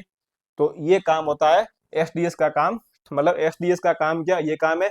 4 बार क्वेश्चन पूछ रखा फर्स्ट ग्रेड के अंदर, अगर एसडीएस पे से क्वेश्चन आएगा सीधा यही पूछेगा एसडीएस का काम क्या है। तो एसडीएस का एक काम है प्रोटीन को डीनेचर करना। उसके बाद में काम क्या है, उसके बाद में काम होता है उसके ऊपर नेगेटिव चार्ज प्रोवाइड करना। एसडीएस के अंदर नेगेटिव चार्ज प्रोवाइड क्यों कराते हैं, क्योंकि जेल इलेक्ट्रोफोरेसिस के अंदर जो सेपरेशन होता है वो साइज के बेस पे होता है। तो और इसके बाद आपके फर्स्ट ग्रेड जो अभी वाला हुआ 2022 वाले में पूछ रखा है कि ये जो फोल्ड हुआ हुआ प्रोटीन है, इसको अनफोल्ड या इसको डीनेचर करने के लिए, इसको तोड़ने के लिए रिड्यूसिंग एजेंट के रूप में क्या काम लेते हैं, तो बीटा मर्केप्टोल इथेनॉल काम में लेते हैं। इसके अलावा एक और भी होता है डीडीटी, वो भी काम में लेते हैं।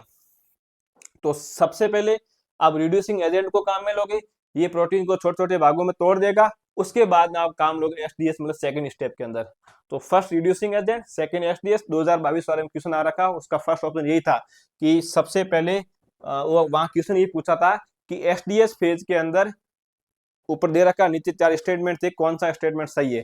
तो उसमें फर्स्ट स्टेटमेंट ये दे रखा था कि एसडीएस फेज मतलब इस एसडीएस फेज के अंदर सबसे पहले जो आपका जो प्रोटीन होता है उसको रिड्यूसिंग एजेंट के साथ में ट्रीट किया जाता है, उसके बाद में हम उसको एसडीएस के साथ में ट्रीट करते हैं। तो आप देख लो, सबसे पहले रिड्यूसिंग एजेंट के साथ में ट्रीट करेंगे, ये इसको डीनेचर करेगा, इसको हीट करेंगे। उसके बाद में एसडीएस फेज लगाओगे। एसडीएस फेज का काम है सबके ऊपर नेगेटिव चार्ज देना, प्रोटीन के ऊपर। तो देख लो एसडीएस फेज में सोडियम डोडेसाइल सल्फेट प्रोटीन को कौन सा चार्ज देता है, तो आपको पता है नेगेटिव चार्ज देता है। क्यों देता है मैंने आपको ये भी बता दिया। अब आप सोचो, अगर यहाँ एसडीएस फेज इसको नेगेटिव चार्ज नहीं देता, तो आप देखो यहाँ कुछ प्रोटीन ऐसे भी जिसपे पॉजिटिव चार्ज होता है, कुछ पे नेगेटिव होता है, कुछ पे जीरो होता है। तो क्या हम इसका सेपरेशन कर पाते, नहीं कर पाते, क्योंकि जेल इलेक्ट्रोफोरेसिस के अंदर साइज के ऊपर सेपरेशन होता है, न कि चार्ज के ऊपर सेपरेशन होता है। इसका ध्यान रखना। ये भी क्वेश्चन पूछा हुआ है कि जेल इलेक्ट्रोफोरेसिस में सेपरेशन का आधार क्या होता है, तो सेपरेशन का आधार होता है उस मॉलिक्यूल की साइज होती है, न कि उसका चार्ज होता है। ध्यान रखना, नाम में आ रहा है जेल इलेक्ट्रोफोरेसिस, आप देखोगे कि नाम में इलेक्ट्रो आ रहा है, मतलब इलेक्ट्रॉन मतलब चार्ज की बात हो रही है। नहीं, वहां पर फीड के उसका जो फील्ड होगा उसके अंदर करंट जरूर होता है, चार्ज होता है, लेकिन मॉलिक्यूल का अगर जो पार्टिकल होगा डीएनए आरएनए या प्रोटीन, उसका अगर आपको सेपरेशन करना है तो वो उसके साइज के अकॉर्डिंग होगा। आया समझ में। चलो अगले क्वेश्चन पे। ये पूछ रखा है, ये क्वेश्चन नॉर्मल है कि पॉलीमरेज, बिल्कुल नॉर्मल क्वेश्चन है, हर कोई इसको कर सकता है। अगर आप पढ़ के नहीं भी गए हो तो पॉलीमरेज इसकी ये कैरी मुलिस ने की थी। अब मुझे कमेंट बॉक्स में बता देना बारबरा मैकलॉन्गटन ने किसके बारे में इन्होंने बताया, इन्होंने किसकी खोज की थी। मैं बता देता हूँ, जंपिंग जीन की इसकी इन्होंने खोज की थी। आप मुझे ये बता देना लेडरबर्ग ने किसकी खोज की थी, लेडरबर्ग ने कौन सी टर्म दी थी और किसकी खोज की थी। इस क्वेश्चन को सॉल्व करो। लेमिनार एयर फ्लो का उपयोग किया जाता है, लेमिनार एयर फ्लो का।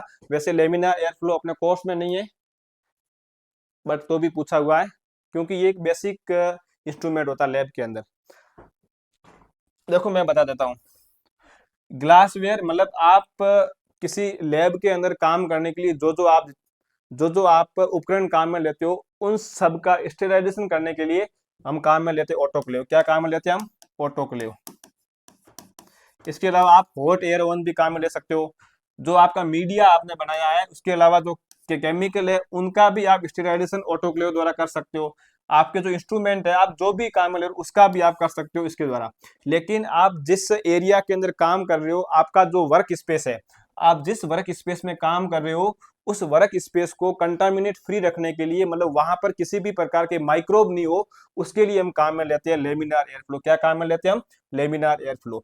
तो वर्क स्पेस को, जो वहां का जो एनवायरमेंट है, उस एनवायरमेंट को एकदम क्लीन रखने के लिए, एकदम प्योर रखने के लिए, उस एनवायरमेंट के अंदर किसी भी प्रकार का कोई माइक्रोब नहीं आए, तो उसको वर्क स्पेस को एकदम स्टेराइजेशन करने के लिए, क्लीन रखने के लिए हम काम में लेते हैं लेमिनार एयर फ्लो। आपने लैब में कई बार देखा होगा, एक इस प्रकार की मशीन होती है, हम उसके अंदर हम पूरी बॉडी हमारे उसमें एंट्री नहीं हो सकती, हमारे हाथ होते हैं, हम उसके अंदर डाल के हमारा काम करते हैं।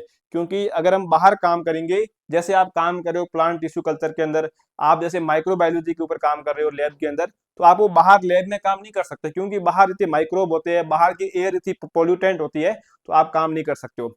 अब भी एक शायद आपके, हाँ, आपके फर्स्ट ग्रेड के अंदर लेमिनार एयर फ्लो एक क्वेश्चन और आया, उसमें ये पूछा था कि हेपा फिल्टर किसमें पाए जाते हैं। तो आपने सुना होगा जो हेपा फिल्टर होते हैं, जो हेपा फिल्टर होते हैं, हेपा फिल्टर होते हैं, ये आपके लेमिनार एयर फ्लो के अंदर पाए जाते हैं। इनका काम होता है जो एयर होती है उस एयर को प्योर करना, मतलब एयर को क्या करना, प्योर करना, या एयर को माइक्रो फ्री करना। तो हेपा फिल्टर किसमें पाए जाएंगे, लेमिनार एयर फ्लो के अंदर। इन फिल्टर का काम होता है एयर के साथ में जो जो माइक्रोब आ रही है उनको हटाना, मतलब उसके अंदर वर्क स्पेस एनवायरनमेंट में एकदम प्योर एयर को भेजना। अब उसके अलावा अभी जो आरपीएससी असिस्टेंट प्रोफेसर का था एग्जाम था, उसके अंदर पूछा था कि लेमिनार एयर फ्लो में यूवी लाइट को काम में लेते या नहीं लेते हैं। ये क्वेश्चन पूछ रखा था कि लेमिनार एयर फ्लो के अंदर यूवी लाइट को काम में लेते या नहीं लेते हैं। तो मैं बता देता हूँ, जैसे आपके पास ये कोई लेमिनार एयर फ्लो है ना, ये हमारे पास लेमिनार एयर फ्लो है, आप यहाँ खड़े हो, आप यहाँ पे अंदर कुछ काम कर रहे हो, मतलब आपके हाथ इस लेमिनार एयर फ्लो मशीन के अंदर है। अब आप काम कर रहे हो, इस आप अपने काम को स्टार्ट करने से पहले इसके अंदर आपको यूवी लाइट को 30 मिनट के लिए जलाना, मतलब आप इसके अंदर 30 मिनट तक आप यूवी लाइट को डालते हो। अब सोचो, हम यूवी लाइट काम स्टार्ट करने से पहले क्यों भेजते हैं उसके अंदर, इसलिए भेजते हैं कि इसके अंदर कोई भी अगर कोई माइक्रोब है, कोई वायरस है, कुछ भी किसी प्रकार का प्रोटोजोआ है, मतलब कोई भी माइक्रोब अगर इसके अंदर घूम रहा है, तो यूवी लाइट जाएगी उस माइक्रोब के डीएनए को तोड़ देगी। जब डीएनए को तोड़ देगी उसका रेप्लिकेशन रुक जाएगा, जब उसका रेप्लिकेशन रुक जाएगा तो उस माइक्रोब की डेथ हो जाएगी। तो यूवी लाइट को हम अपना काम स्टार्ट करने से उससे पहले यूज में लेते हैं, तो यूवी लाइट को भी काम में लेते हैं। हेपा फिल्टर का क्वेश्चन कई बार पूछ रखा है, एक बार एमपी वाले एग्जाम में पूछ रखा है कि लेमिनार एयर फ्लो के अंदर किस फिल्टर का यूज लेते हैं जो एयर को प्योर बनाता है, हेपा फिल्टर को काम में लेते हैं। आया समझ में। तो वर्क स्पेस एनवायरनमेंट को स्टेराइजेशन करने के लिए हम लेमिनार एयर फ्लो को काम में लेते हैं। ये लो वापिस नॉर्मल क्वेश्चन आ गया, पॉलीमरेज श्रृंखला अभिक्रिया सामान्यतः डीएनए के लिए प्रयुक्त होती है, तो डीएनए का एम्प्लीफिकेशन के लिए काम में लेते हैं। और मैं क्लास में हमेशा बताता हूँ जब ऑफलाइन क्लास होती है, तो पॉलीमरेज जो जो आपकी पीसीआर होती है, अब देखो एक रेप्लिकेशन होता है हमारी बॉडी के अंदर, उसको हम बोलते हैं इन विवो रेप्लिकेशन, उसको हम क्या बोलेंगे, इन विवो रेप्लिकेशन, जो हमारी सेल के अंदर हो रहा है नेचुरल तरीके से। और ये पीसीआर में क्या डीएनए का एम्प्लीफिकेशन हो रहा है, मैं एक प्रकार से कह सकता हूँ डीएनए का रेप्लिकेशन हो रहा है।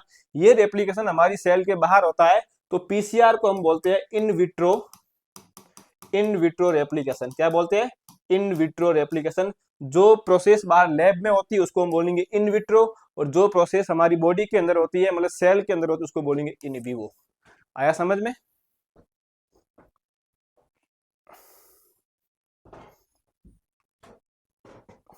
एक मिनट मैं क्लीन करता हूँ उसको।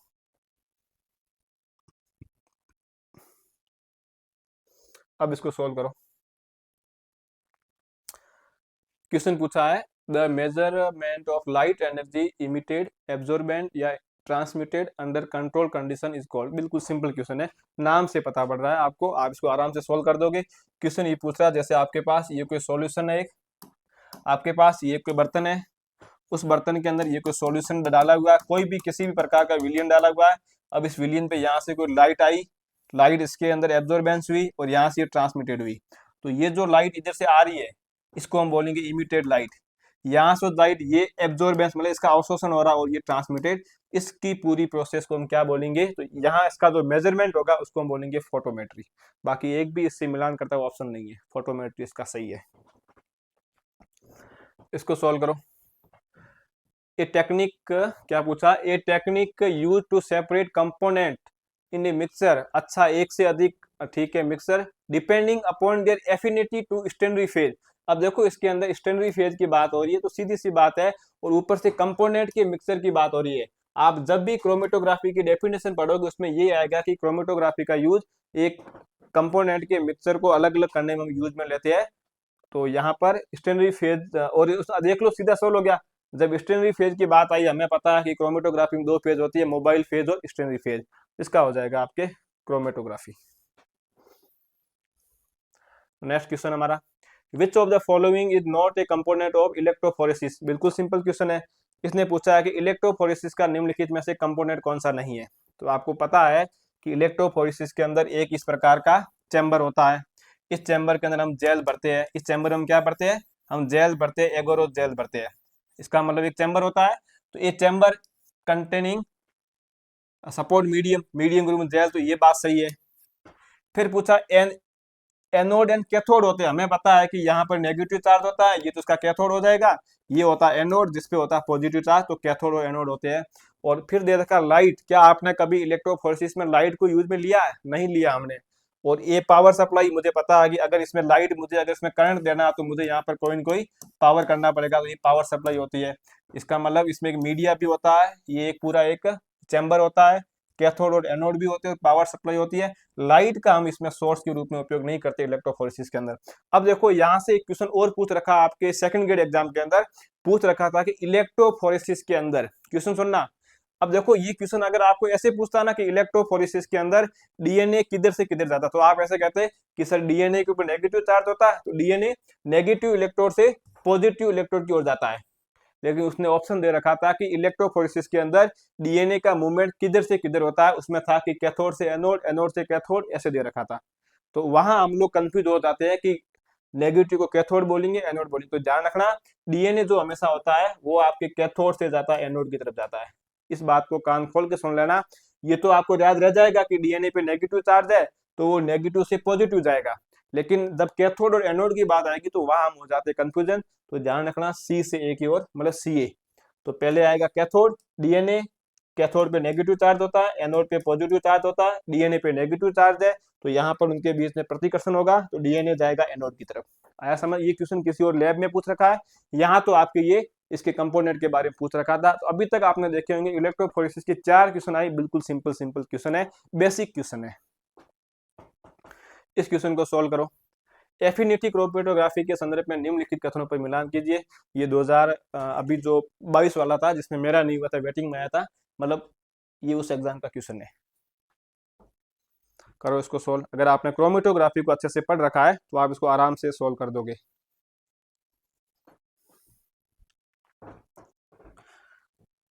यहाँ बात हो रही है आपके एफिनिटी क्रोमेटोग्राफी। किसकी बात हो रही है? एफिनिटी क्रोमेटोग्राफी की। अच्छा एफिनिटी है ना, हाँ। यहाँ बात हुई है एफिनिटी, इसको समझो। यहाँ बात हुई आपकी एफिनिटी क्रोमेटोग्राफी। किसकी बात हो रही है? Affinity chromatography. अब जब जब एफिनिटी क्रोमेटोग्राफी की बात आएगी तो इसमें हम स्टेनरी फेज के रूप में, तो इसमें स्टेनरी फेज, इसमें स्टेनरी फेज के रूप में हम बीड काम, क्या काम लेते हैं? हम एक बीड को यूज लेते हैं। इस बीड के ऊपर क्या लगा होता है? इस बीड के ऊपर लिगेंड लगा रहता है, और ये जो लिगेंड होता है ये आपके इंटरेक्शन करता है टारगेट प्रोटीन के साथ में। जो हमारा टारगेट होता है इसके साथ में क्या करता है? इंटरेक्शन करता है टारगेट के साथ में। तो इसको देखो मैं आपको समझा दूंगा। एफिनिटी क्रोमेटोग्राफी में जो हमारी स्टेनरी फेज के रूप में हम वहाँ बीड काम में लेते हैं, उस बीड के ऊपर लिगेंड लगा रहता है, और ये लिगेंड जो होता है ये आपके इंटरेक्शन करता है टारगेट के, मतलब जिसको हमें जिसका हमें सेपरेशन करना उसको हम टारगेट बोलते हैं। इसके साथ में क्या करता है? इंटरेक्शन करता है। अब आप इसको देखो।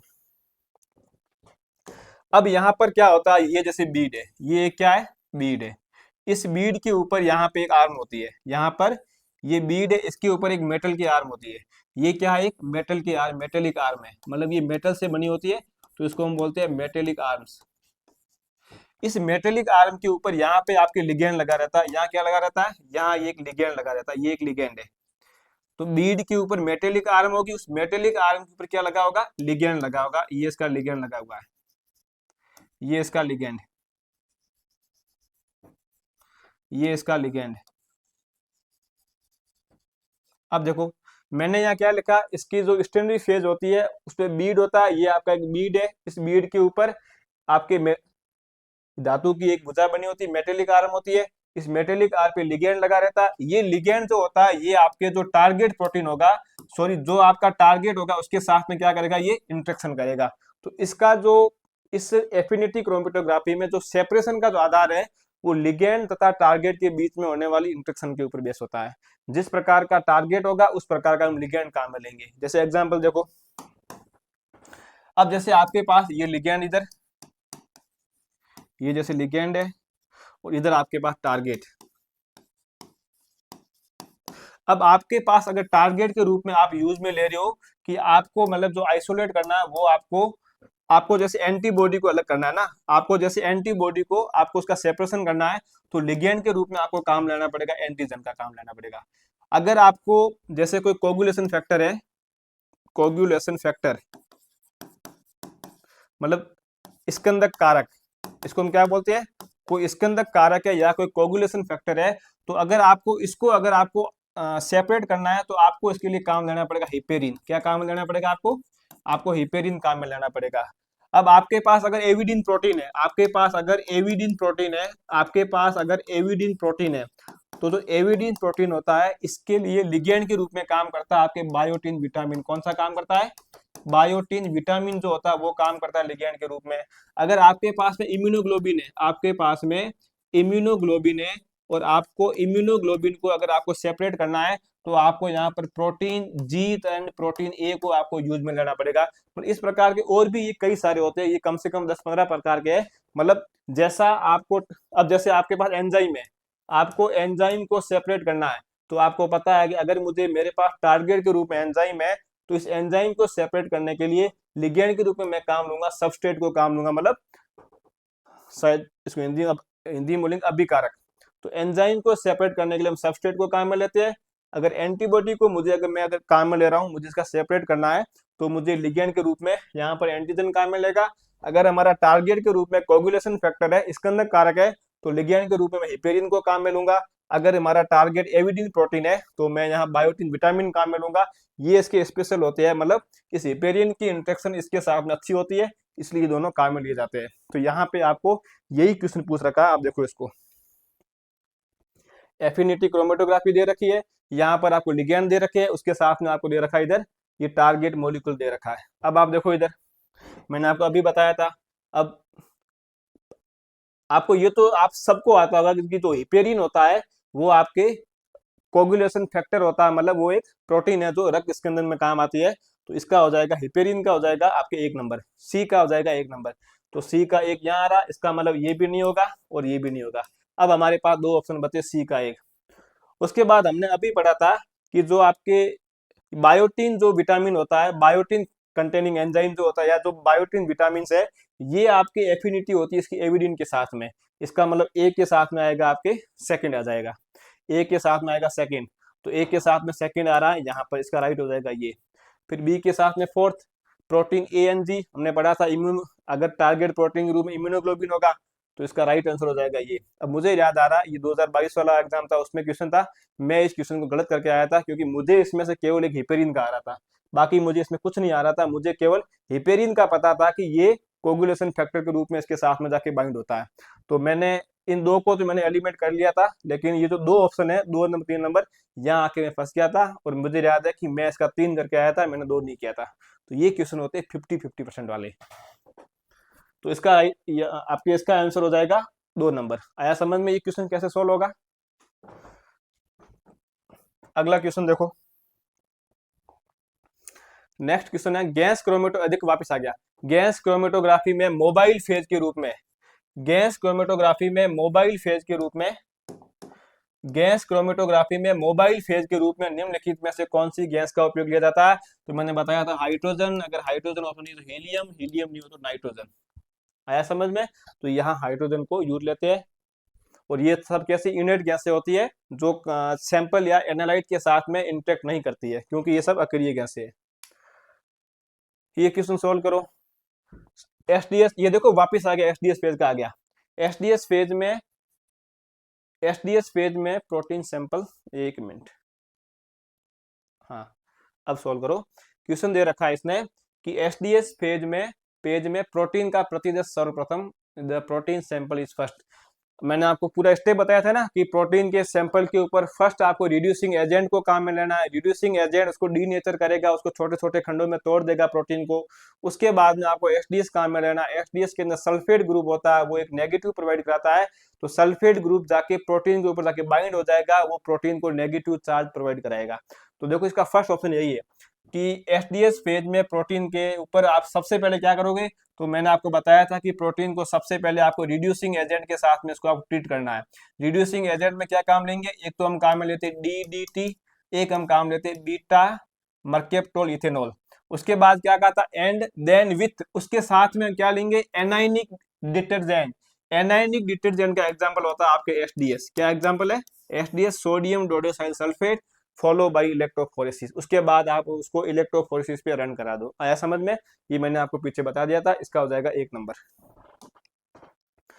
एचपीसीएल, एचपीएलसी का पूरा नाम बिल्कुल सिंपल है, आपको पता है, high performance liquid chromatography. High performance liquid chromatography इसका क्या है, फुल फॉर्म होती है एचपीएलसी की। अब देखो इसके अंदर ये सबसे एडवांस क्रोमेटोग्राफी होती है। ये सबसे कैसी होती है, एडवांस क्रोमेटोग्राफी होती है। इसके अंदर हम मोबाइल फेज के रूप में जो हम इसमें काम में लेते हैं ये सबसे एडवांस क्रोमेटोग्राफी है। और इसके अंदर मोबाइल फेज के रूप में हम लिक्विड को हम यूज में लेते हैं मोबाइल फेज के रूप में, उसको प्रेशर के साथ में फ्लो कराते हैं ताकि जो आगे जो कंपोनेंट के मिक्सचर है, जो जो मिक्सर है, उस मिक्सर को हम अलग अलग उसको हम सेपरेट आराम से कर सके। तो देखो ये लिखा है हाई परफॉर्मेंस, मतलब यहाँ हम प्रेशर को काम में लेते हैं। प्रेशर किस पे डाला जाएगा, प्रेशर डाला जाएगा उसमें जो मोबाइल फिर लिक्विड होगी उसके ऊपर। तो लिक्विड ज्यादा स्पीड से फ्लो करेगा। जब लिक्विड कॉलम के अंदर ज्यादा स्पीड से फ्लो करेगा तो जो कंपोनेंट होगा उसका भी सेपरेशन इजी वे के अंदर हो जाता है। तो इसकी फुल फॉर्म पूछिए, नॉर्मल क्वेश्चन है। नेक्स्ट क्वेश्चन, ये वापस एलाइजा से क्वेश्चन आया है। इसने यहाँ स्टेप पूछे एलाइजा के, एलाइजा की स्टेप। अब देखो इसको मैं समझाता हूँ, आप बाद में इसको पढ़ लेना, पहले बता देता हूँ। जैसे अब एलाइजा की स्टेप की बात आएगी, सबसे पहले आता है कि आप एक प्लेट लो, उस प्लेट के ऊपर आपको एंटीजन को बाइंड कराना है। किसको बाइंड कराना है, सबसे पहले एक प्लेट लेनी है, प्लेट के ऊपर आपको एंटीजन को बाइंड कराना है। किसको बाइंड कराना है, एंटीजन को बाइंड कराना है। अब इस प्लेट के ऊपर जहां जहां एंटीजन बाइंड नहीं हुआ, इस प्लेट के ऊपर जहां जहां एंटीजन बाइंड नहीं हुआ, यहाँ पर आपको इस ये जो है यहाँ पर आपको इसको कोट कर देना है। क्योंकि अगर आपने इसको कोट नहीं किया, अगर आपने इसको कोट नहीं किया तो यहाँ जो एंटीबॉडी जो आके आपकी इस एंटीजन पे बाइंड होनी थी, वो एंटीबॉडी यहाँ आके बाइंड हो सकती है। तो जो अनडिजायर्ड या मतलब एंटीबॉडी को जहां पर एंटीजन नहीं है वहां पर बाइंड होने से रोकने के लिए हम इसको बाइंड करते हैं जहां पर एंटीजन नहीं होता है। तो ये मैंने इसको बाइंड कर दिया, यहाँ मैंने इसको मैंने कोट कर दिया ताकि कोई एंटीबॉडी यहाँ आके बाइंड नहीं हो जाए। अब हम क्या करेंगे, तो फर्स्ट स्टेप क्या था, हमने प्लेट के ऊपर एंटीजन को बाइंड किया। हमारा फर्स्ट स्टेप था, हमने एंटीजन को बाइंड किया, ये एंटीजन है, एंटीजन बाइंड किया। उसके साथ में हमने इसको कोटेड कर दिया, कहाँ पे, जहां पर एंटीजन बाइंड नहीं था। अब हमारा सेकंड स्टेप क्या है, वो देखो। सेकंड स्टेप होता है जो हमारी प्राइमरी एंटीबॉडी होती है, जो हमारी प्राइमरी एंटीबॉडी होती है, प्राइमरी एंटीबॉडी को इस एंटीजन के ऊपर आके बाइंड करना होता है। ये हमारी होती है प्राइमरी एंटीबॉडी। उसके बाद थर्ड स्टेप हमारा होता है जो हमारी सेकेंडरी एंटीबॉडी है। ये जैसे हमारी सेकेंडरी एंटीबॉडी है, जो हमारी सेकेंडरी एंटीबॉडी होती है, इस मतलब, और सेकेंडरी एंटीबॉडी के ऊपर एंजाइम पाया जाता है। क्या पाया जाता है, एंजाइम। तो आपने पढ़ा होगा एलाइजा की फुल फॉर्म क्या, एंजाइम लिंक्ड, मतलब इसके ऊपर ये हमारी सेकेंडरी एंटीबॉडी है और सेकेंडरी एंटीबॉडी के ऊपर एंजाइम जो होता है वो इसमें लिंक्ड होता है। और सबसे लास्ट वाला स्टेप होता है जो हमारा सबस्ट्रेट होता है, जो हमारा सबस्ट्रेट होता है उसको अब इसके साथ में मिला देते हैं। तो फर्स्ट स्टेप क्या हुआ, एंटीजन को बाइंड करना प्लेट के ऊपर। सेकंड स्टेप, एंटीजन के ऊपर प्राइमरी एंटीबॉडी आके बाइंड करेगी और प्राइमरी एंटीबॉडी के ऊपर आके बाइंड करेगी आपके सेकेंडरी एंटीबॉडी, और सेकेंडरी एंटीबॉडी के साथ में हमारा एंजाइम लिंक होता है। उसके बाद में जो हमारा सबस्ट्रेट होता है उसको हम इसमें मिला देते हैं। जहां जहां ये आपस में बॉन्ड बनेगा वहां पे उसका कलर आ जाएगा। अब ये पूरा आपने जब टॉपिक पढ़ा होगा आपने अच्छे से, तब आपने पढ़ा होगा। अब ये स्टेप हो गए। तो अब देखो इसको, फर्स्ट स्टेप हमारा क्या था, हमें एंटीजन को बाइंड करना है। तो देखो, इनक्यूबेट विथ एंटीबॉडी, एंजाइम नहीं, ये हमारा फर्स्ट स्टेप नहीं है। फिर इसने कहा coat surface with antigen and block unoccupied side with non specific. तो ये आपका हो गया फर्स्ट स्टेप। तो सबसे पहले आपके आएगा बी, सबसे पहले क्या आएगा, बी आएगा। उसके बाद सेकंड स्टेप क्या था, प्राइमरी एंटीबॉडी को एंटीजन पे आके बाइंड करना, हमारा सेकंड स्टेप ये था। तो ऐड सबस्ट्रेट, सबस्ट्रेट को सबसे लास्ट में करना होता है। उसके बाद incubate with primary antibody against specific antigen, तो ये हमारा हो जाएगा।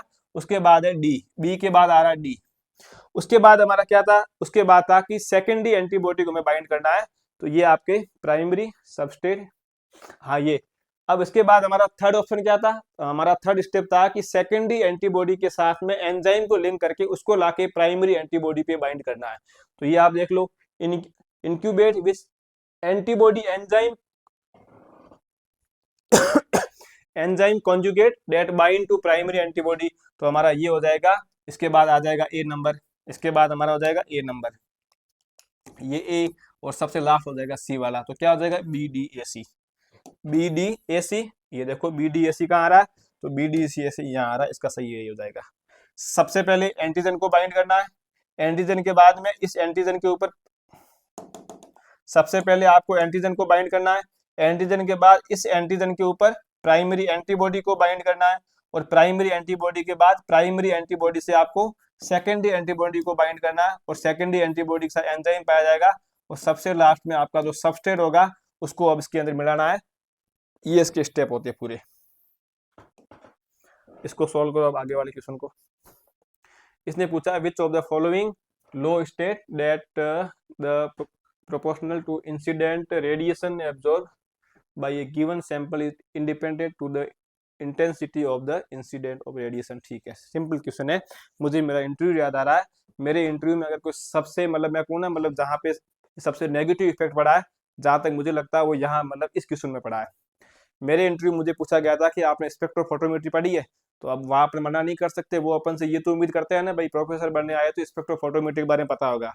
तो मैंने कहा हाँ सर मैंने पढ़ रखी है, बाकी अंदर की मैं जानता था, मैं पढ़ के नहीं गया था। तो उन्होंने पूछा था कि चलो आपके हाँ, तो मेरा जो बोर्ड टीचिंग का काम था वो बीएड लेवल लॉ के ऊपर था। बिल्कुल सिंपल है, हर किसी को यार, लेकिन उस टाइम माइंड काम करना बंद कर दिया, क्योंकि मैं ये पहले से मन में फिक्स करके गया था कि मैं टेक्निक्स के किसी भी पार्ट को बोर्ड पे नहीं पढ़ाऊंगा। तो मैं ये पढ़ के गया, जैसे आपके एनाटॉमी के अंदर या प्लांट फिजियो में, उसने मुझे सीधा बोर्ड पे भेजा और बोला जाओ बीएड लेवल लॉ को पढ़ाओ। अब मैं वहां पे गया तो मेरे माइंड ने काम करना बंद कर दिया, क्योंकि मैं पहले से फिक्स करके गया था कि अपन को बीएड लेवल लॉ मतलब टेक्निक से संबंधित कुछ बोलना ही नहीं है। लेकिन उसने मुझे ये टॉपिक दे दिया कि जाओ बोर्ड पे और बीएड लेवल लॉ को पढ़ाओ, और मैं जब वहां से उठा तो पूरे आत्मविश्वास के साथ, उसको लगना नहीं चाहिए इसको आता नहीं है, तो मैं बोर्ड के ऊपर गया, मेरे से थोड़ा इसको याद किया हुआ था कि बीएड लेवल लॉ जो होता है, इसमें ये आपने भी पढ़ा होगा, इसके अंदर जो एब्जॉर्बेंस होती है, जो एब्जॉर्बेंस होती है वो आपके समानुपाती होती है उस सॉल्यूशन की कंसंट्रेशन तथा लेंथ के। हम लोग यही पढ़ते हैं ना, हमारा बीएड लेवल लॉ यही है। लेकिन मैंने वहां पे ये बता दिया, मैंने ये बताया कि सर जो एब्जॉर्बेंस होती है किसी सॉल्यूशन के अंदर, जो एब्जॉर्बेंस होती है वो समानुपाती होती है कंसंट्रेशन तथा उसकी वेवलेंथ की होती है। राइट, तो ये है, मेरे ये याद किया हुआ था कि देखो यहाँ दो साइंटिस्ट, एक साइंटिस्ट और था बियर, एक साइंटिस्ट था बियर, एक था आपके लैम्बर्ट, एक था लैम्बर्ट। इन दोनों ने ये रूल दिया था। बियर ने ये कहा था कि जो एब्जॉर्बेंस होती है वो सॉल्यूशन की कंसंट्रेशन के समानुपाती होगी, और लैम्बर्ट ने कहा था कि जो एब्जॉर्बेंस होती है वो उस जो आप ट्यूब लूट ले रहे हो जो उसका पाथ है उसके समानुपाती होती है। ये मैं आपको बता दूंगा ना। तो मेरे माइंड में ये रह गया कि बियर को तो मेरे से याद किया हुआ था कि बियर जो होती है अपन जो पीते हैं ना, मतलब जो बियर पीने जो आपका ये दारू आता है, बियर जो होती है वो ऐसे कंसंट्रेट होती है, मतलब वो ऐसे गाढ़ी होती है। तो मेरी ट्रिक थी कि बियर ने कहा था कि बियर कंसंट्रेट होती है, तो ये तो याद हो गया। लेकिन यहाँ पर मैं भूल गया, मैंने इस लेंथ को कन्वर्ट कर दिया वेवलेंथ के अंदर। मैं वहां जाके भूल गया कि यहाँ लेंथ आती है न कि वेवलेंथ आती है। तो मैंने ये लिख दिया फॉर्मूला। फिर सामने एक्सपर्ट बैठा, उसने पूछा कि बेटा आपने ये क्या नहीं, हाँ उसने मुझे बोला कि ये बोलो क्या, तो मैंने सर ये ए है। तो ए का मतलब क्या है, मैंने कहा एब्जॉर्बेंस। फिर उसने पूछा सी का मतलब क्या है, मैंने कहा कंसंट्रेशन। फिर बोला कि तो ये क्या लिखा, मतलब उसने बोला, मैंने सर लेमडा। तो वापस बोलना, तो मैंने कहा सर लेमडा ये। तो क्योंकि मुझे उस टाइम ये पता था कि यार लेमडा सही है, लेकिन जब मैं बाहर आके मैंने देखा, तब मैंने उधर किसी फ्रेंड को, उन्होंने पूछा भाई क्या क्या क्वेश्चन पूछा, तो मैंने कहा कि मुझे बीएड लेवल लॉ के बारे में पूछा, और मैंने उसको अच्छे से बता दिया। तो उसने पूछा भाई तेने क्या बताया, तो मैंने कहा कि मैंने एब्जॉर्बेंस को मैंने सी लेमडा बताया। तो उसने कहा लेमडा कहाँ होता है, एल होता है। जब गूगल करके देखा तो यहाँ पर एल होता है, तो ये लेमडा नहीं होता। लेकिन जब मैं उसको बता रहा था तो मुझे ये फील नहीं हो रहा भी मैं गलत बता रहा हूँ, तो मैंने मेरे पूरे आत्मविश्वास के साथ बता दिया कि ऐसे होता है। तो अब अब उसको पता नहीं क्या ही लगा, उसको ये मतलब उसने इस मेरे पॉइंट को पकड़ा या नहीं पकड़ा। मुझे लगता है उसने मेरे इस पॉइंट को पकड़ लिया था, क्योंकि उसने मुझे बोला था ना कि ये क्या लिखा हुआ है बेटा, ये क्या, तो मैंने कहा लैम्डा। तो क्या आप कंफर्म हो ये लैम्डा है? मैंने कहा हाँ सर मैं बिल्कुल कंफर्म हूँ। तो आत्मविश्वास तो पूरा एकदम हाई लेवल का था, लेकिन मैं गलत बता गया था। तो आपको ध्यान रखना है, जो एब्जॉर्बेंस होती है किसी भी सॉल्यूशन की, वो उस सॉल्यूशन की कंसंट्रेट, उस सॉल्यूशन की कंसंट्रेट मतलब उसकी सांद्रता तथा उसकी लेंथ या उसके पाथ पे डिपेंड करती है। अब देखो मैं इसको समझाता हूँ। अब जैसे ये आपके पास एक कोई सॉल्यूशन है, ये मैंने इसके अंदर कोई एक आधा मैंने सॉरी सॉरी सॉरी ये मैंने इसमें कोई एक सॉल्यूशन भर रखा है ना, ये हमारे पास एक कोई सॉल्यूशन है, ठीक है। अब देखो मैं इसके ऊपर कोई इधर से, ये सॉल्यूशन है, मैंने इसके ऊपर एक लाइट डाली है, यहाँ मैंने लाइट डाली है। अब आपको पता है कुछ लाइट का यहाँ एब्जॉर्बेंस होगा और बाकी वाला लाइट यहाँ से बाहर आ जाएगी। ये आपकी ट्रांसमिटेड, ये इसका ये हो रहा है एब्जॉर्बेंस, ये सॉल्यूशन है, ये इधर से लाइट आ रही है I0, ये इधर बाहर निकली आपकी, ये हो जाएगी ट्रांसमिटेड लाइट। अब देखो बियर ने ये कहा था, ये लाइट जो एब्जॉर्बेंस हो रहा है ना, बियर ने कहा इस लाइट का ये जो एब्जॉर्बेंस हो रहा है ये डिपेंड करेगा ये जो सॉल्यूशन बना हुआ कितना गाढ़ा है, इसकी कंसंट्रेशन कितनी ज्यादा है। इस सॉल्यूशन की कंसंट्रेशन जितनी ज्यादा होगी इसका एब्जॉर्बेंस उतना ज्यादा होगा। तो ये फॉर्मूला यही कह रहा है ना कि बियर के अकॉर्डिंग सॉल्यूशन की कंसंट्रेशन ज्यादा है तो उसका एब्जॉर्बेंस ज्यादा होगा, अगर कंसंट्रेशन कम है तो एब्जॉर्बेंस कम होगा। ये तो आपने कहा था बियर ने। फिर आता लैम्डा, फिर आता लेमट। लेम्बर्ट ने कहा था ये जो एब्जॉर्बेंस हो रही है, यहाँ पर जो इसकी एब्जॉर्बेंस हो रही है ये डिपेंड करेगी ये लंबाई कितनी, इस पाथ की लंबाई कितनी है। अब अगर आप सोचो यहाँ पर जैसे एक और है, इसकी लंबाई कम है, तो आपको पता है कि लाइट यहाँ से आएगी, यहाँ इसका एब्जॉर्बेंस कम क्योंकि लाइट हाथों हाथ बाहर निकल जाएगी। तो लेम्बर्ट ने कहा था कि इस पाथ की लंबाई कितनी है, इस पाथ की लंबाई के ऊपर एब्जॉर्बेंस डिपेंड करेगा। तो लेम्बर्ट ने क्या कहा था, ये जो एब्जॉर्बेंस है, ये जो लेंथ है ना, ये लेंथ इस लेंथ पे डिपेंड करेगी। आया समझ में आपको? अब आप दूसरी बात सुनो। अब क्वेश्चन क्या पूछा है, क्वेश्चन ये कहा है, क्वेश्चन में बियर का नाम नहीं लिया, क्वेश्चन पूछा है कि लेम्बर्ट के अकॉर्डिंग, मतलब लेम्बर्ट ने ये कहा था ये जो एब्जॉर्बेंस हो रही है, ये जो एब्जॉर्बेंस हो रही है ये डिपेंड किस पे करेगी, अवशोषित विकिरण आपतित। हाँ, इस क्वेश्चन हमें ये कह रहा है कि ये जो एब्जॉर्बेंस हो रहा है ये डिपेंड करेगी इसके ऊपर कितनी लाइट आ रही है। क्वेश्चन ये कह रहा है कि ये जो एब्जॉर्बेंस हो रहा है ये डिपेंड इस पे करेगा कि इसके ऊपर कितनी लाइट को आपतित किया गया था। लेकिन लेम्बर्ट ने क्या कहा था, लेम्बर्ट ने कहा था ये जो एब्जॉर्बेंस हो रही है ये डिपेंड करेगी इस पाथ की लंबाई कितनी है। इसका मतलब मैं कह सकता हूं ना कि एब्जॉर्बेंस कभी इस आपतित किरण के ऊपर डिपेंड नहीं करती है, मतलब इस इमिटेड लाइट पे कभी डिपेंड नहीं करती है, न डिपेंड करती है ट्रांसमिटेड लाइट पे, केवल डिपेंड करती है इस पाथ के ऊपर। दूसरी डिपेंड करती है बियर के अकॉर्डिंग इस सॉल्यूशन की कंसंट्रेट के ऊपर डिपेंड करती है। तो अब आप क्वेश्चन देख लो।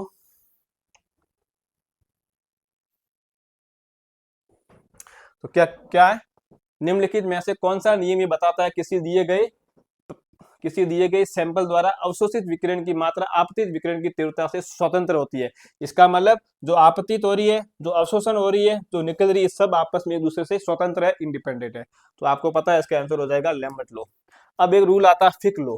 फिक लॉ क्या है, फिक लॉ का मतलब है डिफ्यूजन। डिफ्यूजन क्या होता है, कोई मॉलिक्यूल अपनी हायर कंसंट्रेशन से उसकी लो कंसंट्रेशन जाता है, मतलब अधिक सांद्रता से अपनी निम्न सांद्रता की जाता है, उसको हम बोलते हैं फिक लॉ। सॉरी हाँ फिक लॉ।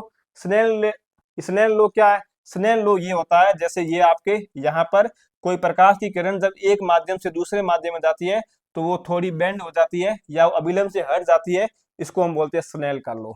आया समझ में ये सब, ये आपके काम करनी है। यहाँ आपके लेम्बर्ट लो है, लेम्बर्ट ने कहा था केवल इस पाथ पे डिपेंड करेगी, न कि इस पे डिपेंड करेगी, न कि इस पे डिपेंड करेगी।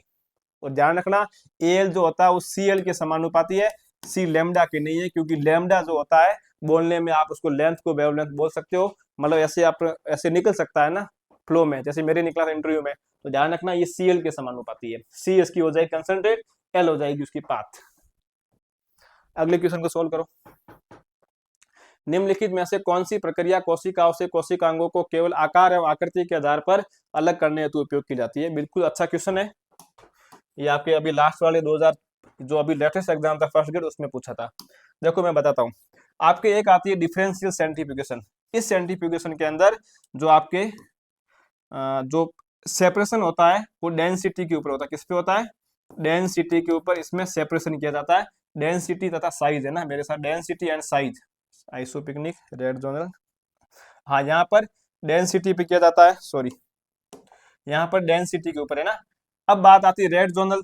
तो रेड जोनल के अंदर जो सेपरेशन होता है वो उस मॉलिक्यूल की साइज तथा उस मॉलिक्यूल की शेप के ऊपर होता है, उसकी आकृति तथा आकार कैसा है। डेंसिटी ग्रेडियंट सेंट्रीफ्यूगेशन, इसके अंदर मॉलिक्यूल की डेंसिटी के ऊपर भी काम किया जाएगा। मॉलिक्यूल की डेंसिटी, डेंसिटी के साथ में इसकी साइज को भी देखा जाता है। उसके बाद आता है आइसोपिकनिक सेंट्रीफ्यूगेशन, इसके अंदर इसमें सेम डेंसिटी होती है, इसमें सेम डेंसिटी, ये आपके आगे इसका एक क्वेश्चन आएगा वहां देखेंगे। इसमें सेम डेंसिटी के ऊपर मॉलिक्यूल का सेपरेशन किया जाता है। हमें क्या पूछा था, आकार एवं आकृति के आधार पर अलग करने हेतु उपयोग कौन सी सेंट्रीफ्यूगेशन काम में आती है। इस क्वेश्चन का पहले तो आरपीसी ने आंसर दे रखा था आपके, ये डिफरेंस डेंसिटी ग्रेडियंट सेंट्रीफ्यूगेशन, लेकिन जब अभी आपकी जो लेटेस्ट की आई, वापस जो फाइनल की आई ऑब्जेक्शन के बाद, तो उसने इसका आंसर चेंज किया, इसने इसका आंसर किया रेट जोनल सेंट्रीफ्यूगेशन। क्यों, रेट जोनल सेंट्रीफ्यूगेशन के अंदर जो मॉलिक्यूल का जो सेपरेशन होता है वो साइज तथा शेप दोनों को ध्यान में रख किया जाता है। डेंसिटी ग्रेडियंट के अंदर इसमें केवल एक साइज को लिया जाता है, शेप साथ में नहीं होती है, मतलब आकृति साथ में नहीं होती है। आया समझ में आपको ये, इसका आंसर हो जाएगा रेट जोनल सेंट्रीफ्यूगेशन। इसका आंसर आरपीसी ने अभी अपनी फाइनल की में चेंज किया है, तो इसका अब आंसर राइट रेट जोनल है। अगला क्वेश्चन सोल्व करो। What is the role of, ये वापस आ गया एसडीएस वाला कि एसडीएस का रोल क्या है। तो आपको पता है कि ये प्रोटीन को अनफोल्ड करता है, हाँ ये बात सही है। क्या पॉजिटिव चार्ज करता है, नहीं करता है। प्रोटीन को डीनेचर करता है, हाँ ये बात भी सही है। और नेगेटिव चार्ज, हाँ ये बात भी सही है। तो इसका हो जाएगा 2 नंबर। इसको सोल्व करो। स्पेक्ट्रोफोटोमेट्री में अवशोषण पारगम्यता से किस प्रकार संबंधित है। स्पेक्ट्रोफोटोमेट्री में, in spectrophotometry how is absorbance related to the transmittance. बिल्कुल सिंपल क्वेश्चन है, अगर आपने स्पेक्ट्रोफोटोमीटर को अच्छे से पढ़ रखा है तो आराम से आप सोल्व कर दोगे इसको।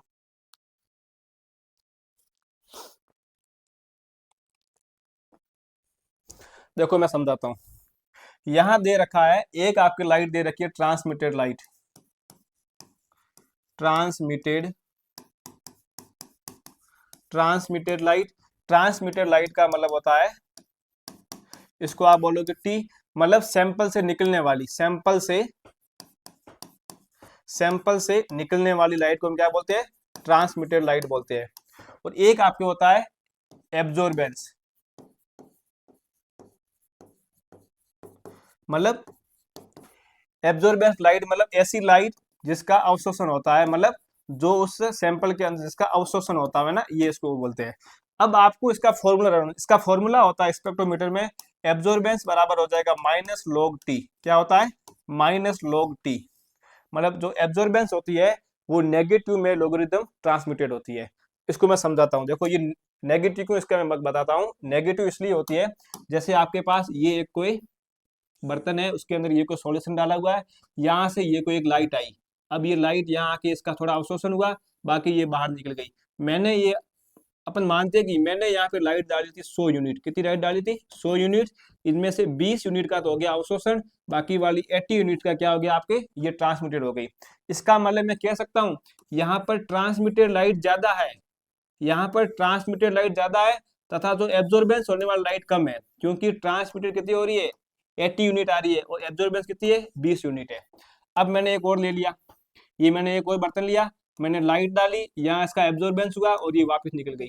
मैंने यहाँ पर भी 100 यूनिट डाली, इनमें से 80% लाइट यहाँ आ गई, 20% बाहर आ गई।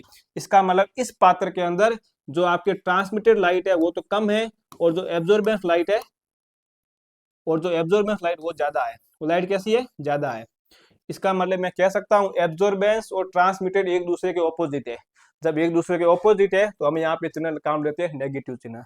तो ये लॉग आ रहा पहले से, तो ये लिखा हुआ absorbance is negative logarithm of transmittance. आया समझ में, तो इसका हो जाएगा आपके ये, मतलब जब जब अगर ट्रांसमिटेड लाइट ज्यादा है तो उसका एब्जॉर्बेंस कम होगा, और जब अगर एब्जॉर्बेंस ज्यादा है तो उसका ट्रांसमिटेड लाइट कम होगी। तो इसका फॉर्मूले से भी आप उसको सोल्व कर सकते हो, मतलब एब्जॉर्बेंस बराबर माइनस लॉग टी, मतलब एब्जॉर्बेंस लोगरिथम लॉग होती है ट्रांसमिटेड की नेगेटिव के अंदर। आया समझ में, 2 नंबर इसका सही हो जाएगा। अगले क्वेश्चन को सोल्व करो। ऑर्गेनोफॉस्फोरस कीटनाशकों के विश्लेषण हेतु निम्न में से किस प्रकार की क्रोमेटोग्राफी का उपयोग किया जाता है।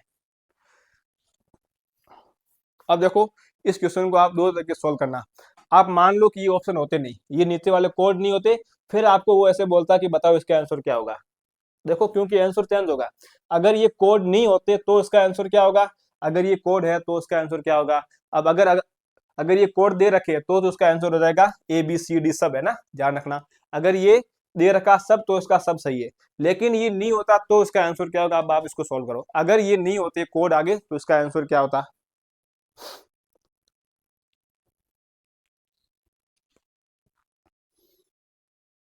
करो इसको सोल्व।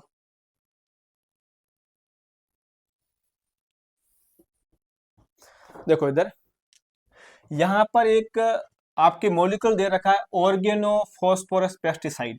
ये जो मॉलिक्यूल होता है ये आपके होता है वोलेटाइल। कैसा होता है ये, वाष्पशील होता है। ये कैसा होता है, वोलेटाइल होता है, मतलब ये वाष्पशील होता है।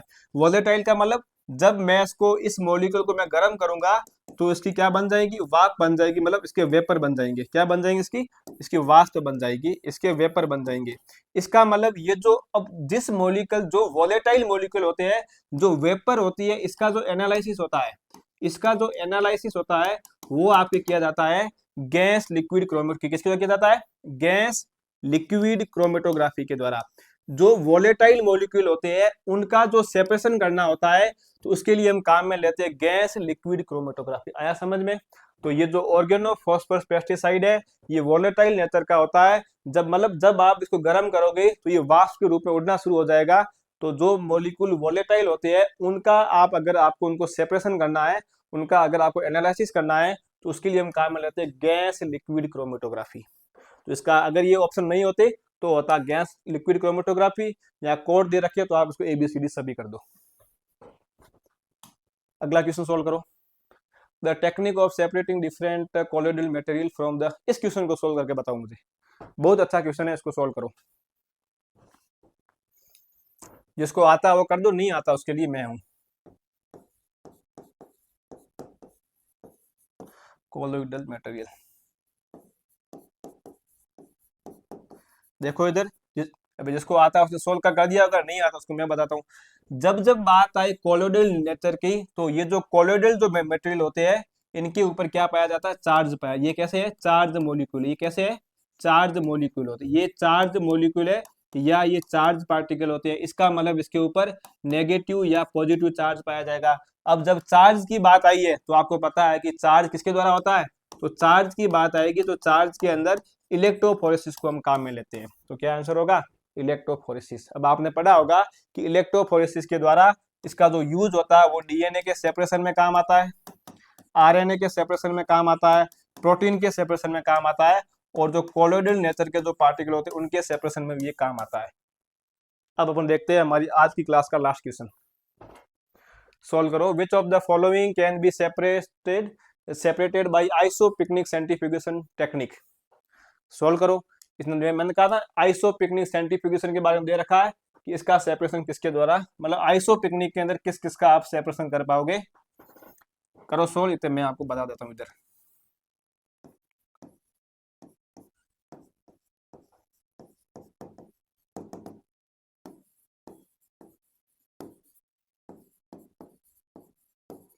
अब देखो इधर, जिसको समझ नहीं है इधर देखो। एक आपके सेंट्रीफ्यूगेशन का टाइप होती है आइसोपिकनिक सेंट्रीफ्यूगेशन, है ना। अब देखो इसके अंदर क्या होता है, देखो जैसे मेरे पास एक कोई सेल थी, इस सेल में माइटोकॉन्ड्रिया था, लाइसोसोम था, गोल्जी बॉडी था, मतलब कुछ भी था ना, पेरोक्सिसोम था, या मतलब कुछ भी, मतलब सभी प्रकार के सेल ऑर्गेनेल। मुझे अगर इनको सेपरेशन करना है मतलब किसी सेंट्रीफ्यूगेशन टेक्निक के द्वारा, तो मैं कैसे करूंगा। आप देखो तो मेरे पास एक ऑप्शन है। मुझे पता है कि जो माइटोकॉन्ड्रिया होगा उसकी डेंसिटी अलग होगी, लाइसोसोम की डेंसिटी अलग होगी, पेरोक्सिसोम की डेंसिटी अलग होगी, गोल्जी बॉडी की डेंसिटी अलग होगी, और जो आपके या कोई क्लोरोप्लास्ट है उसकी डेंसिटी अलग होगी। अब मैंने यहाँ लिखा सेम डेंसिटी। अब देखो मैंने यहाँ पर एक बर्तन बनाया है, ये एक मैंने को ट्यूब ले ली, मैंने इसके अंदर एक सॉल्यूशन भर लिया है। अब मैं यहाँ पे जो सॉल्यूशन भर रहा हूँ वो मैं भर रहा हूँ सुक्रोज का। मैं किसका भर रहा हूँ, मैंने यहाँ पर सुक्रोज का सॉल्यूशन डाला है, इसके अंदर सुक्रोज का सॉल्यूशन डाला है। इस सुक्रोज के सॉल्यूशन की डेंसिटी क्या होती है, जैसे यहाँ पर ये सुक्रोज का मैंने इसके अंदर सॉल्यूशन डाल दिया है।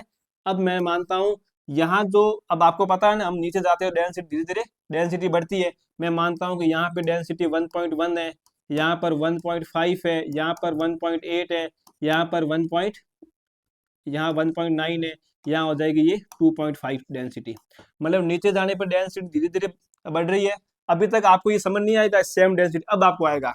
अब मैंने यहाँ सुक्रोज का सॉल्यूशन डाला है, इसकी अलग अलग यहाँ बैंड बन गई डेंसिटी के अकॉर्डिंग। अब मुझे पता है कि जैसे मेरे पास माइटोकॉन्ड्रिया है, अब आप मान लो कि माइटोकॉन्ड्रिया की डेंसिटी 1.5 है। आपके पास राइबोसोम है, आप मान लो कि राइबोसोम की डेंसिटी 1.8 है। आपके पास परऑक्सीसोम, आप मान लो परऑक्सीसोम की डेंसिटी 2.5 है। आपने क्या किया, इन पूरे कंपोनेंट को इसके अंदर डाल दिया इसके अंदर। अब अब आपको समझ आएगा सेम डेंसिटी का मतलब क्या है। जब मैं इसको इसके अंदर डालूंगा तो परऑक्सीसोम की डेंसिटी कितनी है, 2.5 है, तो आपके परऑक्सीसोम है वो यहाँ आके सेडिमेंट हो जाएगा। माइटोकॉन्ड्रिया की डेंसिटी कितनी है, माइटोकॉन्ड्रिया की डेंसिटी कितनी है, 1.5 है, तो आपको माइटोकॉन्ड्रिया का बैंड यहाँ दिखाई देगा, यहाँ पर आपके माइटोकॉन्ड्रिया आएगा। राइबोसोम की कितनी है, 1.1 है, यहाँ आपको राइबोसोम दिखेगा। तो आप देखो ना, सेम डेंसिटी, मतलब उस सेल ऑर्गेनल की जितनी डेंसिटी है वो उस सॉल्यूशन के अंदर उस डेंसिटी वाले बैंड पे जाके अपने आप सेपरेट हो जाता है। इसको बोलते हैं सेम डेंसिटी, इसको बोलते हैं आइसोपिकनिक सेंट्रीफ्यूगेशन। मतलब सेम डेंसिटी के बेस पर हम इसका सेपरेशन करते हैं। तो ये आपके हो गया ना। अब बताओ मुझे, सब सेलुलर ऑर्गेनल किसको बोलते हैं, जो सेल के अंदर पाए जाते हैं उसको हम बोलते हैं सब सेलुलर। तो यहाँ पे इसके द्वारा सॉल्यूशन करते हैं। अब देखो आपके मन में ये भी क्वेश्चन आएगा, सर यहाँ पर आपने सुक्रोज के सॉल्यूशन को यूज क्यों लिया। तो आपको बता देता हूँ, एक आपको होता है सीजियम क्लोराइड का सॉल्यूशन, आपने ये भी पढ़ा होगा, सीजियम क्लोराइड डिपेंडेंट सेंट्रीफ्यूगेशन। ये आपके काम आएगी अगर आपको डीएनए को आइसोलेट करना है, अगर आपको आरएनए का करना है तो आप काम लोगे सीजियम क्लोराइड का सॉल्यूशन। अगर आपको सेल ऑर्गेनल को करना है तो आप काम में लोगे सुक्रोज का सॉल्यूशन। आपने पढ़ा होगा कि डीएनए जो होता है वो सेमी कंजर्वेटिव होता है, डीएनए सेमी कंजर्वेटिव है। ये पता कैसे किया था, इसको जो पता किया था वो आपके इस caesium chloride dependent density gradient के द्वारा पता किया गया था। तो जब आप सेल ऑर्गेनल को अलग कर रहे हो तो आपको सुक्रोज का सॉल्यूशन काम में लेना है। अब देखो ये सॉल्यूशन सुक्रोज का क्यों लेते हैं, ये सब चीजें अगर आप थ्योरी की क्लास में होते अपन वहां पढ़ते, यहाँ पर इतना उसके ऊपर बात नहीं करेंगे। यहाँ आपको मैं ये समझाना चाहता हूँ कि ये जो आइसोपिकनिक का मतलब क्या है। तो आपको समझ आ गया ना, आइसो का मतलब सेम, पिकनिक का मतलब डेंसिटी। तो सेम डेंसिटी पे आके सेम सब सेलुलर आके सेपरेट हो जाएगा, तो इसका राइट आंसर हो जाएगा सब सेलुलर। तो ये आपके क्वेश्चन थे जो फर्स्ट ग्रेड के अंदर टेक्निक्स वाले पोर्शन से आ रखे थे। अब आपको ये पता लग गया होगा कि क्वेश्चन का लेवल क्या होता है और उस क्वेश्चन को कैसे सोल्व करना है। अब आपने कैसे पढ़ा वो आपके ऊपर डिपेंड है। मैं ये उम्मीद करता हूँ कि ये वीडियो आपकी इस तैयारी के अंदर और ज्यादा इसको बूस्ट करेगा, स्पेशल पीजी वाले पार्ट में जिसको लेके आप में डर होता है उसको और अच्छा करेगा। तो इन्हीं उम्मीद के साथ में अपन मिलते हैं अगले वीडियो के अंदर। तब तक आप लोग अच्छे से रिवीजन करते रहिए और इस वीडियो को जरूर पूरा देखा करो। और इस वीडियो को धीरे धीरे मत देखो, इसको आप 1.8 पे या 2 पे या 1.5 पे करके देखो। जब पढ़ने का मन नहीं हो तब देखो, ठीक। इस बात का ध्यान रखना, अपने पढ़ने वाले रिवीजन के टाइम इस वीडियो को मत देखना। रिवीजन ज्यादा इंपॉर्टेंट है, वीडियो इतना इंपॉर्टेंट नहीं है। वीडियो उस समय इंपॉर्टेंट है जब आप नहीं पढ़ते हो, तो आप पीवाईक्यू सोल्व करोगे तो आपके अंदर एक अलग तरीके का कॉन्फिडेंस आएगा। तो मिलते हैं अपन अगली क्लास के अंदर। Thank you.